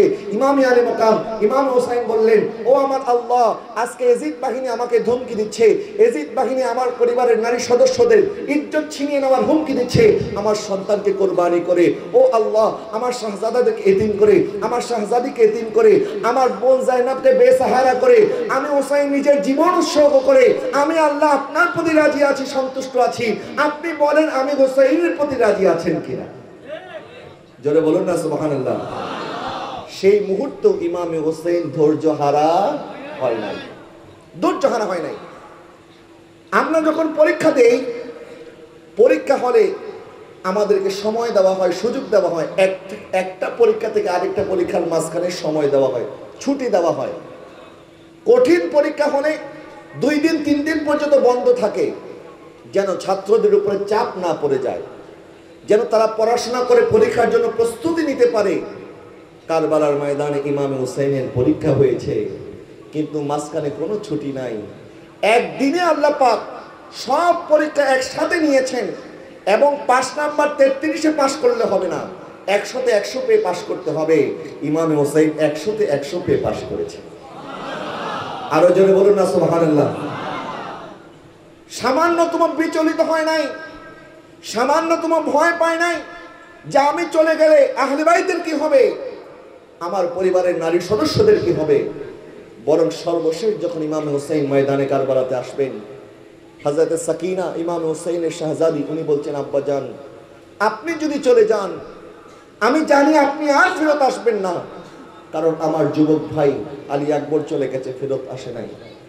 আমার চাচাতো ভাই কাসেম ইবনে হাসান চলে গেছে, ফেরত আসে নাই। আমার চাচা যান আব্বাস ইবনে আলী চলে গেছে, ফেরত আসে নাই। ও আমার আব্বা যান ৭১ জন চলে গেছে, কেউ ফেরত আসে নাই। আপনি যদি যান আপনিও ফেরত আসবেন না, আব্বা যান আপনি আমাকে রেখে চলে যাবেন না। তখন হযরত ইমাম হুসাইন রাদিয়াল্লাহু তাআলা আনহু সাইয়্যিদা সাকিনা রাদিয়াল্লাহু তাআলা আনহার মাথার মধ্যে হাত বুলিয়ে দিয়েছেন, আর হযরত যায়েনবকে বলেছেন, যায়েনব বোন আমার, তোমার কাছে আমার এই আমানত সঁপে দিলাম, আমার সন্তানদেরকে তুমি দেখে শুনে রাখবে। আমার শাহজাদা আলী আওসাদ আলী জাইনুল আবিদিন যে অসুস্থতার কারণে ময়দানে কারবালাতে নামতে পারে নাই, হযরত আলী জাইনুল আবিদিনকেও হযরত যায়েনব রাদিয়াল্লাহু তাআলা আনহার হাতে সুপুর্দ করে ইমাম হুসাইন রওনা করে গেলেন কারবালার দিকে। কারবালার ময়দানে যখন নামবেন ইমামে আলী মাকাম, ইমাম হুসাইনের একজন ছেলে সন্তান শুধুমাত্র জীবিত ছিল, উনি হচ্ছে আলী জাইনুল আবিদিন। আর যেই ক্ষমতার জন্য, যেই রাজত্বের জন্য, যে সিংহাসনের জন্য এজিদ এত কিছু করেছে, এজিদের সন্তান ছিল 14 জন। 14 জন সন্তান রেখে এজিদও দুনিয়া থেকে বিদায় হয়েছে। ইমাম হুসাইন রাদিয়াল্লাহু তাআলা আনহু উনিও শাহাদাত বরণ করেছে, কিন্তু ওনার সন্তান জীবিত ছিল মাত্র একজন। ওই এজিদ 14 জন সন্তান রেখে যাওয়ার পরেও আজকে দুনিয়ার বুকের মধ্যে আপনি যেখানে খোঁজেন এজিদের বংশধরদেরকে খুঁজে পাওয়া যাবে না, কিন্তু ইমাম হুসাইনের বংশধর এখনো আছে কি আছে না? ইমাম হুসাইন যদি ভয় করতেন, আল্লাহ আমার সন্তানদের কি হবে, আমাদের সামনে যখন হারামের অপশন আসে, কোন বাতের শক্তি যদি আমাদের উপরে পাওয়ার খাটায়, তখন আমরা চিন্তা করি আমাদের পরিবারের কি হবে। অন্যায় দেখার পরেও আমরা মাথা নিচু করে চলে যাই, অন্যায়ের প্রতিবাদ করি না। আমাদের চোখের সামনে যখন জুলুম হয়, আমরা তখন জালেমের পক্ষে থাকি, মুসলিমের পক্ষে কথা বলি না, কারণ আমরা জানি আমরা যদি জালেমের বিরুদ্ধে কথা বলি আমাদের উপরে জুলুম হতে পারে। এই জন্য আমরা মাথা নিচু করে চলে যাই। কিন্তু ইমাম হুসাইন বলেছে, না, যেখানে অন্যায় হবে, যেখানে জালেম আছে, সেখানে তুমি জালেমের সামনে মাথা নত করবে না। মাথা নত যদি করতে হয়, আমরা মাথা নত করবো একমাত্র আল্লাহর সামনে। কথা বলেন না ঠিক কিনা? আমরা মাথা ঝুঁকাবো কার সামনে? আল্লাহর সামনে। আল্লাহর বান্দা কখনো আরেক বান্দার সামনে সেজদা দিতে পারে না। সেজদার একমাত্র হকদার হচ্ছেন আমার আল্লাহ সুবহানাহু ওয়া তাআলা। কারবালার ময়দানে ইমামে আলী মাকাম জীবন তো দিয়েছে, গার্দান তো দিয়েছে, কিন্তু ওই গার্দান এজিদের সামনে ঝুঁকায় নাই। জোরে বলুন সুবহানাল্লাহ। যখন ময়দানে কারবালা থেকে ইমামে আলী মাকামের কাটা মস্তক মুবারক দামেস্কের দিকে রওনা করা হয়েছে, ইমামে আলী মাকামের কাটা মস্তক মুবারক ছিল ওই বল্লমের আগার মধ্যে। তারপরে বল্লমের আগার মধ্যে দেখা গেল ইমামে আলী মাকাম ইমামে হুসাইন রাদিয়াল্লাহু তাআলা আনহু এখনো মাটির দিকে তাকিয়ে আছে, এখনো মাটির দিকে তাকিয়ে আছে। কেন মাটির দিকে তাকিয়ে আছে? কারণ এক নামাজের মধ্যে এক রাকাতে 2টা সেজদা হয়। কারবালার ময়দানে ইমাম হুসাইন একটা সেজদা দিয়েছিল। ইমাম হুসাইনের মনের মধ্যে আরেকটা আরজি ছিল, আল্লাহ আমার যদি তৌফিক থাকতো, আমার যদি সামর্থ্য থাকতো, আমার যদি হায়াত থাকতো, আমার এই কপালটা আল্লাহ আপনার জন্য মাটিতে আবার সেজদায় লুটে পড়তে চাই। যখন নবীজি বিদায় হজের মধ্যে যাচ্ছেন, এক সাহাবী উট থেকে পড়ে গিয়ে ইন্তেকাল করলেন। ইন্না লিল্লাহি ওয়া ইন্না ইলাইহি রাজিউন। আমার নবী বললেন, আমার এই সাহাবীকে এইভাবেই দাফন করে দাও। তার যেই ইহরামের কাপড় আছে, এই ইহরামের কাপড় সহ দাফন করো, কারণ যে যে অবস্থায় মারা যায় কাল কিয়ামতের ময়দানে সে সেই অবস্থায় উঠবে। আমার এই উম্মত হজ করতে এসেছে, লাব্বাইক আল্লাহুম্মা লাব্বাইক ধ্বনি দিতে দিতে যখন সে রওনা হয়েছে আর উট থেকে পড়ে গিয়ে সে মারা গেছে, সুতরাং সে যখন কাল কিয়ামতের ময়দানে কবর থেকে উঠবে, তখন সে লাব্বাইক আল্লাহুম্মা লাব্বাইক ধ্বনি দিতে দিতে কবর থেকে আসরের ময়দানে উঠবে। আর ইমাম হুসাইন যখন শাহাদাত বরণ করেছে, ইমাম হুসাইন সেজদারত অবস্থায় শাহাদাত বরণ করেছে। দুনিয়ার মানুষ সেজদা দিলে মাথা উত্তোলন করে, ইমাম হুসাইন এমন সেজদা দিলেন, ইমাম হুসাইন কিয়ামত পর্যন্ত সেজদারত অবস্থায় আছে। আর হাসরের ময়দানে যখন উঠবেন, ইমাম হুসাইন সেজদা দিয়ে মাথা উত্তোলন করবে। আরো জোরে বলুন না সুবহানাল্লাহ। এমন সেজদা দিলেন, আমরা তো সেজদা দিলে মাথা উঠাই, আর নবীর শাহজাদা সেজদা দিলেন আর মাথা মোবারক উত্তোলন করে নাই। আমার নবীর হাদিস মোতাবেক যে যেইভাবে ইন্তেকাল করে সে তার কবর থেকে সেইভাবে উঠবে। আর ইমাম হুসাইন যখন সেজদারত অবস্থায় শাহাদাত বরণ করেছেন, আমার ইমাম হুসাইনও সেজদারত অবস্থায় কবর থেকে উঠবেন। সুবহানাল্লাহ বলেন না? প্যারে হাজরিন, 2টা জিনিস, সবর এবং সালাত। বলেন সবর এবং আল্লাহ পাক। তারপরে বললেন ইন্নাল্লাহা মা'আস সাবিরিন। আমার কথা শেষ। আল্লাহ বলেন আমি ধৈর্যশীলের সাথে আছি। যারা সবর করতে জানে, যারা বিপদে হায় হুতাশ করে না। আজকে দেখবেন কিছু দল আছে যারা হায় হোসাইন করে। আমরা হায় হোসাইনের দলের মানুষ, আমরা হায় হোসাইনে বিশ্বাস করি। হায় হোসাইন করেছিল কারা? কুফাবাসীরা, যারা কারবালাতে ইমাম হোসেনকে দাওয়াত দিয়ে এনে ইমাম হোসেনের সাথে গাদ্দারি করেছিল। তারা হায় হোসাইন করে, তারা বেঈমান, তারা ইমাম হোসেনের সাথে গাদ্দারি করেছে, যার কারণে আজকে পর্যন্ত কুফার মধ্যে যুদ্ধ বিগ্রহ লেগেই আছে, সেখানে শান্তি নাই। তারা এখনো হায় হোসাইন করে, তারা সারা জীবন হায় হোসাইনই করবে, তাদের অন্তরের মধ্যে কোনোদিন শান্তি আসবে না। আমরা হায় হোসাইনের দলে নই, আমরা ইয়া হোসাইনের দলে আছি। কথা বলে না ঠিক কিনা? ইমাম হোসাইনের আদর্শ হচ্ছে হকের সামনে বাতিলের সামনে কোনোদিন যেন আমরা মাথা নত না করি। প্যারা হাজরিন, যাই হোক কথা লম্বা চড়া হয়ে যাচ্ছে। আল্লাহ পাক বলেছেন ইন্নাল্লাহা মা'আস সাবিরিন, আমি ধৈর্যশীলের সাথে আছি। আল্লাহ পাক বললেন দুইটা জিনিসের মাধ্যমে সাহায্য চাও, এক হচ্ছে সবর, আরেক হচ্ছে সালাত। তো আল্লাহ এইভাবে বলতে পারতেন ইন্নাল্লাহা মা'আস সাবিরিন ওয়াল মুসাল্লিন, আমি আল্লাহ ধৈর্যশীল এবং নামাজীদের সাথে আছি। অথবা আল্লাহ এটাও বলতে পারতেন ইন্নাল্লাহা মা'আল মুসাল্লিন, আল্লাহ নামাজীদের সাথে আছে। আল্লাহ এটা না বলে আল্লাহ পাক বললেন ইন্নাল্লাহা মা'আস সাবিরিন, আমি ধৈর্যশীলের সাথে আছি। কারণ আল্লাহ সুবহানাহু ওয়া তাআলা এটাই বুঝাইতে চান। কারবালার ময়দানে ইমাম হোসেনের তাবুর মধ্যে আযান হয়েছে, ইয়াজিদের তাবুর মধ্যে আযান হয়েছে, ইমাম হোসেনের তাবুর মধ্যে ইকামত হয়েছে, ইয়াজিদের তাবুর মধ্যে ইকামত হয়েছে, ইমাম হোসেনের তাবুর মধ্যে নামাজ হয়েছে, ইয়াজিদের তাবুর মধ্যে নামাজ হয়েছে, হোসাইনিও নামাজ পড়েছে, ইয়াজিদিরাও নামাজ পড়েছে। আজকে যারা আমরা ইমাম হোসেনের শানে, আহলে বাইতের শানে মাহফিল ইন্তজাম করছি, আমরাও নামাজ পড়ি। আবার যারা ইয়াজিদের পক্ষে দালালি করে তারাও নামাজ পড়ে। আল্লাহ সুবহানাহু ওয়া তাআলা এটাই প্রমাণ করলেন যে না, শুধুমাত্র নামাজ পড়লে হবে না, আমি আল্লাহ শুধুমাত্র নামাজীদের সাথে নাই, বরং কারবালার ময়দানে ইমাম হোসেনের সাথে নামাজও ছিল, সবরও ছিল। ইয়াজিদিদের সাথে নামাজ তো ছিল, সবর ছিল না। সুতরাং আমি আল্লাহ ইয়াজিদিদের সাথে নাই, বরং আমি আল্লাহ হোসেনের সাথে আছি, যার সাথে নামাজও আছে, সবরও আছে। আরো জোরে বলুন না সুবহানাল্লাহ। আমরা হুসাইনের দলে থাকতে চাই কি চাই না? যদি হুসাইনের দলে থাকতে চান তাহলে সবর করতে হবে, ধৈর্য ধারণ করতে হবে। বিপদে হায় হুতাশ করলে হবে না। ব্যবসার মধ্যে লস হয়ে গেছে, আল্লাহর উপরে তাওয়াক্কুল করেন। সন্তান অসুস্থ হয়ে গেছে, আল্লাহর উপরে তাওয়াক্কুল করেন। বিপদ চলে এসেছে, আল্লাহর উপরে তাওয়াক্কুল করেন। আল্লাহর কাছে চান, আপনার বিপদ আল্লাহ দিয়েছেন, আর এই বিপদ থেকে আল্লাহই উদ্ধার করবেন। কথা বলেন না ঠিক কিনা? এই সবর এবং ইস্তেকামত, ন্যায়ের পক্ষে অবিচল থাকা, ন্যায়ের জন্য প্রয়োজনে জীবন উৎসর্গ করা, এটাই কারবালার শিক্ষা। আল্লাহ যেন আমাদেরকে এই কারবালা থেকে শিক্ষা অর্জন করে হকের পথে সারাটা জীবন কাজে থাকার তৌফিক দান করে। সকলে বলুন আমিন। আজকের এই মাহফিল গাউসী কমিটির ভাইরা অনেক পরিশ্রম করে ইন্তজাম করেছেন।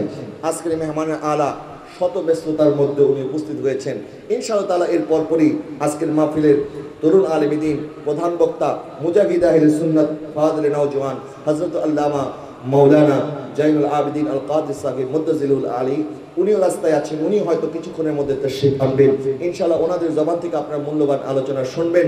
আমি আপনাদের খেদমতে যা কিছু বলার সুযোগ হয়েছে, আল্লাহ পাক আমাকে আপনাকে প্রত্যেককে এর উপরে যেন আমল করার তৌফিক দান করে। সকলে বলুন আমিন। এই গাউসিয়া কমিটির ভাইদের সহযোগিতা করবেন।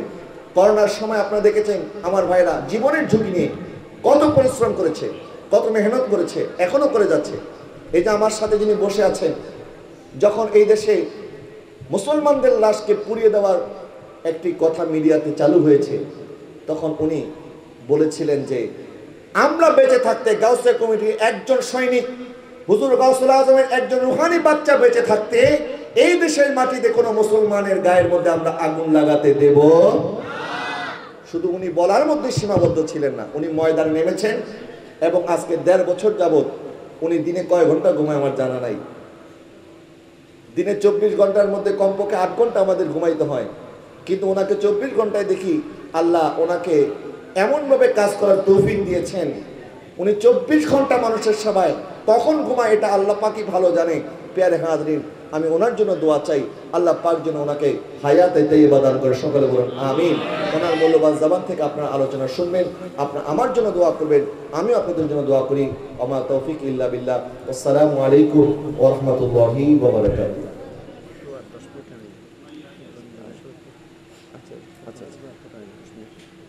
আচ্ছা ঠিক আছে, আমাকে আর 10 মিনিট আলোচনা করার জন্য অনুরোধ করা হয়েছে ইনশাআল্লাহ। আমি যেহেতু আমার পাশেই বসে আছেন আমার আব্বা হুজুর রহমাতুল্লাহি আলাইহির সহযোদ্ধা, উনি আমার বাবার সমতুল্য, ওনাকে বসিয়ে রেখে আলোচনা করাটা আমার কাছে এটি সমীচীন মনে হয়নি, যার কারণে আমি আমার আলোচনাকে সংক্ষিপ্ত করতে চেয়েছিলাম।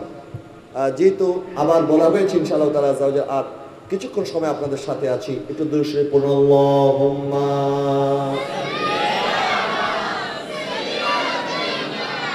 মাওলানা মুহাম্মদ ওয়া আলা আলি সাইয়্যিদিনা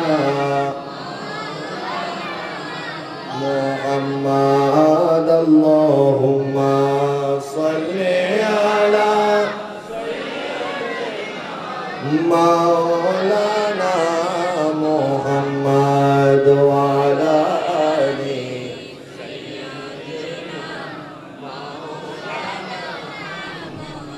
প্যারে হাজরিন, ইমামে আলী মকাম ইমাম হুসাইন কারবালার ময়দানে যেভাবে বাতিলের সামনে মাথা নত করে নাই, নবীর পরিবার, নবীর আহলে বাইত যুগে যুগে নির্যাতিত, নিপীড়িত হয়েছে, অত্যাচারিত হয়েছে, ওনারাও কোনোদিন বাতিলের সামনে মাথা নত বলে না, মাথা নত। এখনো নবীর পরিবার আমাদের জন্য শ্রম দিয়ে যাচ্ছেন, মেহনত করে যাচ্ছেন। নচেত আজকে বাংলাদেশ থেকে প্রায় 3500 কিলোমিটার দূর শ্রীকোট শরীফ, শেতালু শরীফ, সেখান থেকে হুজুর শাহী শ্রীকোট সৈয়দ আহমদ শাহ শ্রীকোট রহমতুল্লাহি আলাইহি যদি বাংলার জমিনে না আসতেন, আজকে হয়তো আমরা বাংলাদেশের মুসলমান আহলে বাইত কি জিনিস, নবীর বংশ কি জিনিস, নবীর বংশকে ভালোবাসা কেন দরকার, এটা হয়তো আমরা জানতেও পারতাম। আহলে বাইত আমাদের প্রতি ইহসান করেছেন, যাদের ভালোবাসা আল্লাহ পাক ফরজ করেছেন। কুল্লা আসআলুকুম আলাইহি আজরান ইল্লাল মাওয়াদ্দাতা ফিল কুরবা, যাদেরকে 5 ওয়াক্ত নামাজের মধ্যে আমাদেরকে স্মরণ করতে হয়, যাদের প্রতি দুরূদ পেশ না করলে আমাদের নামাজ, বলেন আমাদের নামাজ হবে না। নামাজের মধ্যে আল্লাহুম্মা সাল্লি আলা মুহাম্মাদিন ওয়া আলা আলি মুহাম্মাদ আছে কি আছে না? নামাজের ভিতরে পর্যন্ত আল্লাহ সুবহানাহু ওয়া তাআলা আলে মুহাম্মদকে ঢুকিয়ে দিয়েছেন, সুবহানাল্লাহ বলেন না। আজকে যারা আলে রাসূলের মাহফিলকে পছন্দ করেন না, বলে আলে রাসূলের মাহফিল করা কি দরকার, ওনাদের স্মরণ করা কি দরকার, ওনাদের আলোচনা করা কি দরকার। আরে ওরা ওনাদের আলোচনা না করে কি করবে? ওনাদের আলোচনা আল্লাহ পাক আমাদের জন্য ওয়াজিব করে দিয়েছেন। 5 ওয়াক্ত নামাজে আমরা দৈনিক 5 ওয়াক্ত নামাজে যখন আদায় করি, নামাজের মধ্যে শেষ বৈঠকে আলে রাসূলকে সালাম দিতে হয়, সুবহানাল্লাহ। দুনিয়ার এমন কোনো বংশ নাই যে বংশকে নামাজে স্মরণ করা ওয়াজিব। দুনিয়ার কোনো বংশকে যদি নামাজে আপনি স্মরণ করেন, আপনার নামাজ শেষ হয়ে যাবে। আপনি যদি রাষ্ট্রপতির বংশকে সালাম দেন, নামাজ হবে? আপনার বংশকে যদি নামাজে সালাম দেন, নামাজ হবে না। নিজের বংশকে সালাম দিতে পারবেন না, নবীর বংশকে সালাম দিতে হবে। এই জন্য আমার আব্বা হুজুর বাকিবিল্লাহ রহমতুল্লাহি আলাইহি উনি একটি কথা প্রায় বলতেন যে নবীজির বংশ নামাজের অংশ, নবীজির বংশ নামাজের অংশ। এই জন্য ইমাম শাফি রহমতুল্লাহি আলাইহি উনি বলেছিলেন, ইয়া আহলে বাইতে রাসূলিল্লাহি হুব্বুকুমু ফারদুম মিনাল্লাহি ফিল কুরআনি আনজালাহু কিফাকুম মিন আযীমিল ফখরি আন্নাকুম মান লাম ইউসাল্লি আলাইকুম লা সালাতা লাহু। হে নবীর পরিবারবর্গ, হে রাসূলের আহলে বাইত, হে রাসূলের পুত এবং পবিত্র সদস্যবর্গ, আপনাদের ভালোবাসা আল্লাহ পাক আমাদের উপরে ফরজ করে দিয়েছেন। আপনাদেরকে আমাদেরকে ভালোবাসতে হবে এবং আপনাদের মর্যাদা বোঝার জন্য এতটুকুই যথেষ্ট যে আল্লাহ পাক নামাজের মধ্যে আপনাদের স্মরণ করা আমাদের উপরে ওয়াজিব করে দিয়েছেন। নবীর বংশকে সালাম না দিলে নামাজ। কিন্তু এই এজিদিরা, যারা ইমাম হুসাইন রাদিয়াল্লাহু তাআলা আনহু দুশমন, কারবালার ময়দানে এজিদিরা যখন নামাজ পড়েছে, তারাও নামাজের মধ্যে দুরূদ ইব্রাহিম তারাও পড়েছিল, তারাও দুরূদ ইব্রাহিম পড়েছে। অথচ আহলে বাইতকে শহীদ করেছে, আহলে বাইতকে শহীদ করে দুরূদ ইব্রাহিম পড়েছে। বলেন তো আমাকে, তাদের সেই দুরূদ ইব্রাহিম বা সেই নামাজ কি আল্লাহর দরবারে কবুল হবে? নামাজের মধ্যে তাদের প্রতি দুরূদ পেশ করছে, আর নামাজের বাইরে তাদেরকে কতল করছে, তাদেরকে শহীদ করছে, তাদের উপর অত্যাচার করছে। হযরত যায়েনব রাদিয়াল্লাহু তাআলা আনহা সহ ইমামে আলী মাকামের পরিবারের নারী সদস্য যারা আছে তাদের শরীরের উন্নাটা পর্যন্ত ছিনিয়ে নেওয়া হয়েছে। যারা বলেন নাউজুবিল্লাহ। এত অত্যাচার, এত জুলুম নবীর পরিবারের উপরে হয়েছে। পৃথিবীর ইতিহাসে কোন পরিবারের উপরে এমন জুলুম নির্যাতন হয় নাই। আদম আলাইহিস সালাম থেকে শুরু করে এখন পর্যন্ত পৃথিবীর কোনো পরিবার পাবেন না এত কষ্ট দেওয়া হয়েছে, এত জুলুম করা হয়েছে। নবীর পরিবারের প্রতি যে জুলুম করা হয়েছে প্রিয় হাজরিন, তারপরে ওনারা সবর করেছেন, তারপরে ওনারা ধৈর্য ধারণ করেছেন একটা আশায়, একটা কারণে, কারণ আমরা যেন শিক্ষা অর্জন করতে পারি। এবং ইমামে আলী মাকাম ইমাম হোসেন এটাই প্রমাণ করেছেন, বাতিলের সামনে মাথা নত করতে পারবে না। বাতিল যত শক্তিশালী হোক, বাতিলের সংখ্যা যত বেশি হোক, একদিন যদি 22,000 থাকে, তুমি যদি 72 জন হও, তুমি 72 জনের পক্ষে থাকবে, হকের পক্ষে থাকবে, বাতিলের সামনে মাথা নত করা যাবে না। আল্লাহ যেন আমাদেরকে হকের পক্ষে থাকার তৌফিক দান করে, সকলে বলুন আমিন। আজকের এই মাহফিলের সময় তো অতিথিবৃন্দ যারা উপস্থিত হয়েছেন ইতিমধ্যে, আমি প্রত্যেকের প্রতি মোবারকবাদ ধন্যবাদ জ্ঞাপন করে আমার এই অগোছল আলোচনা এখানেই সমাপ্তি করছি। আসসালামু আলাইকুম ওয়া রাহমাতুল্লাহি ওয়া বারাকাতুহু।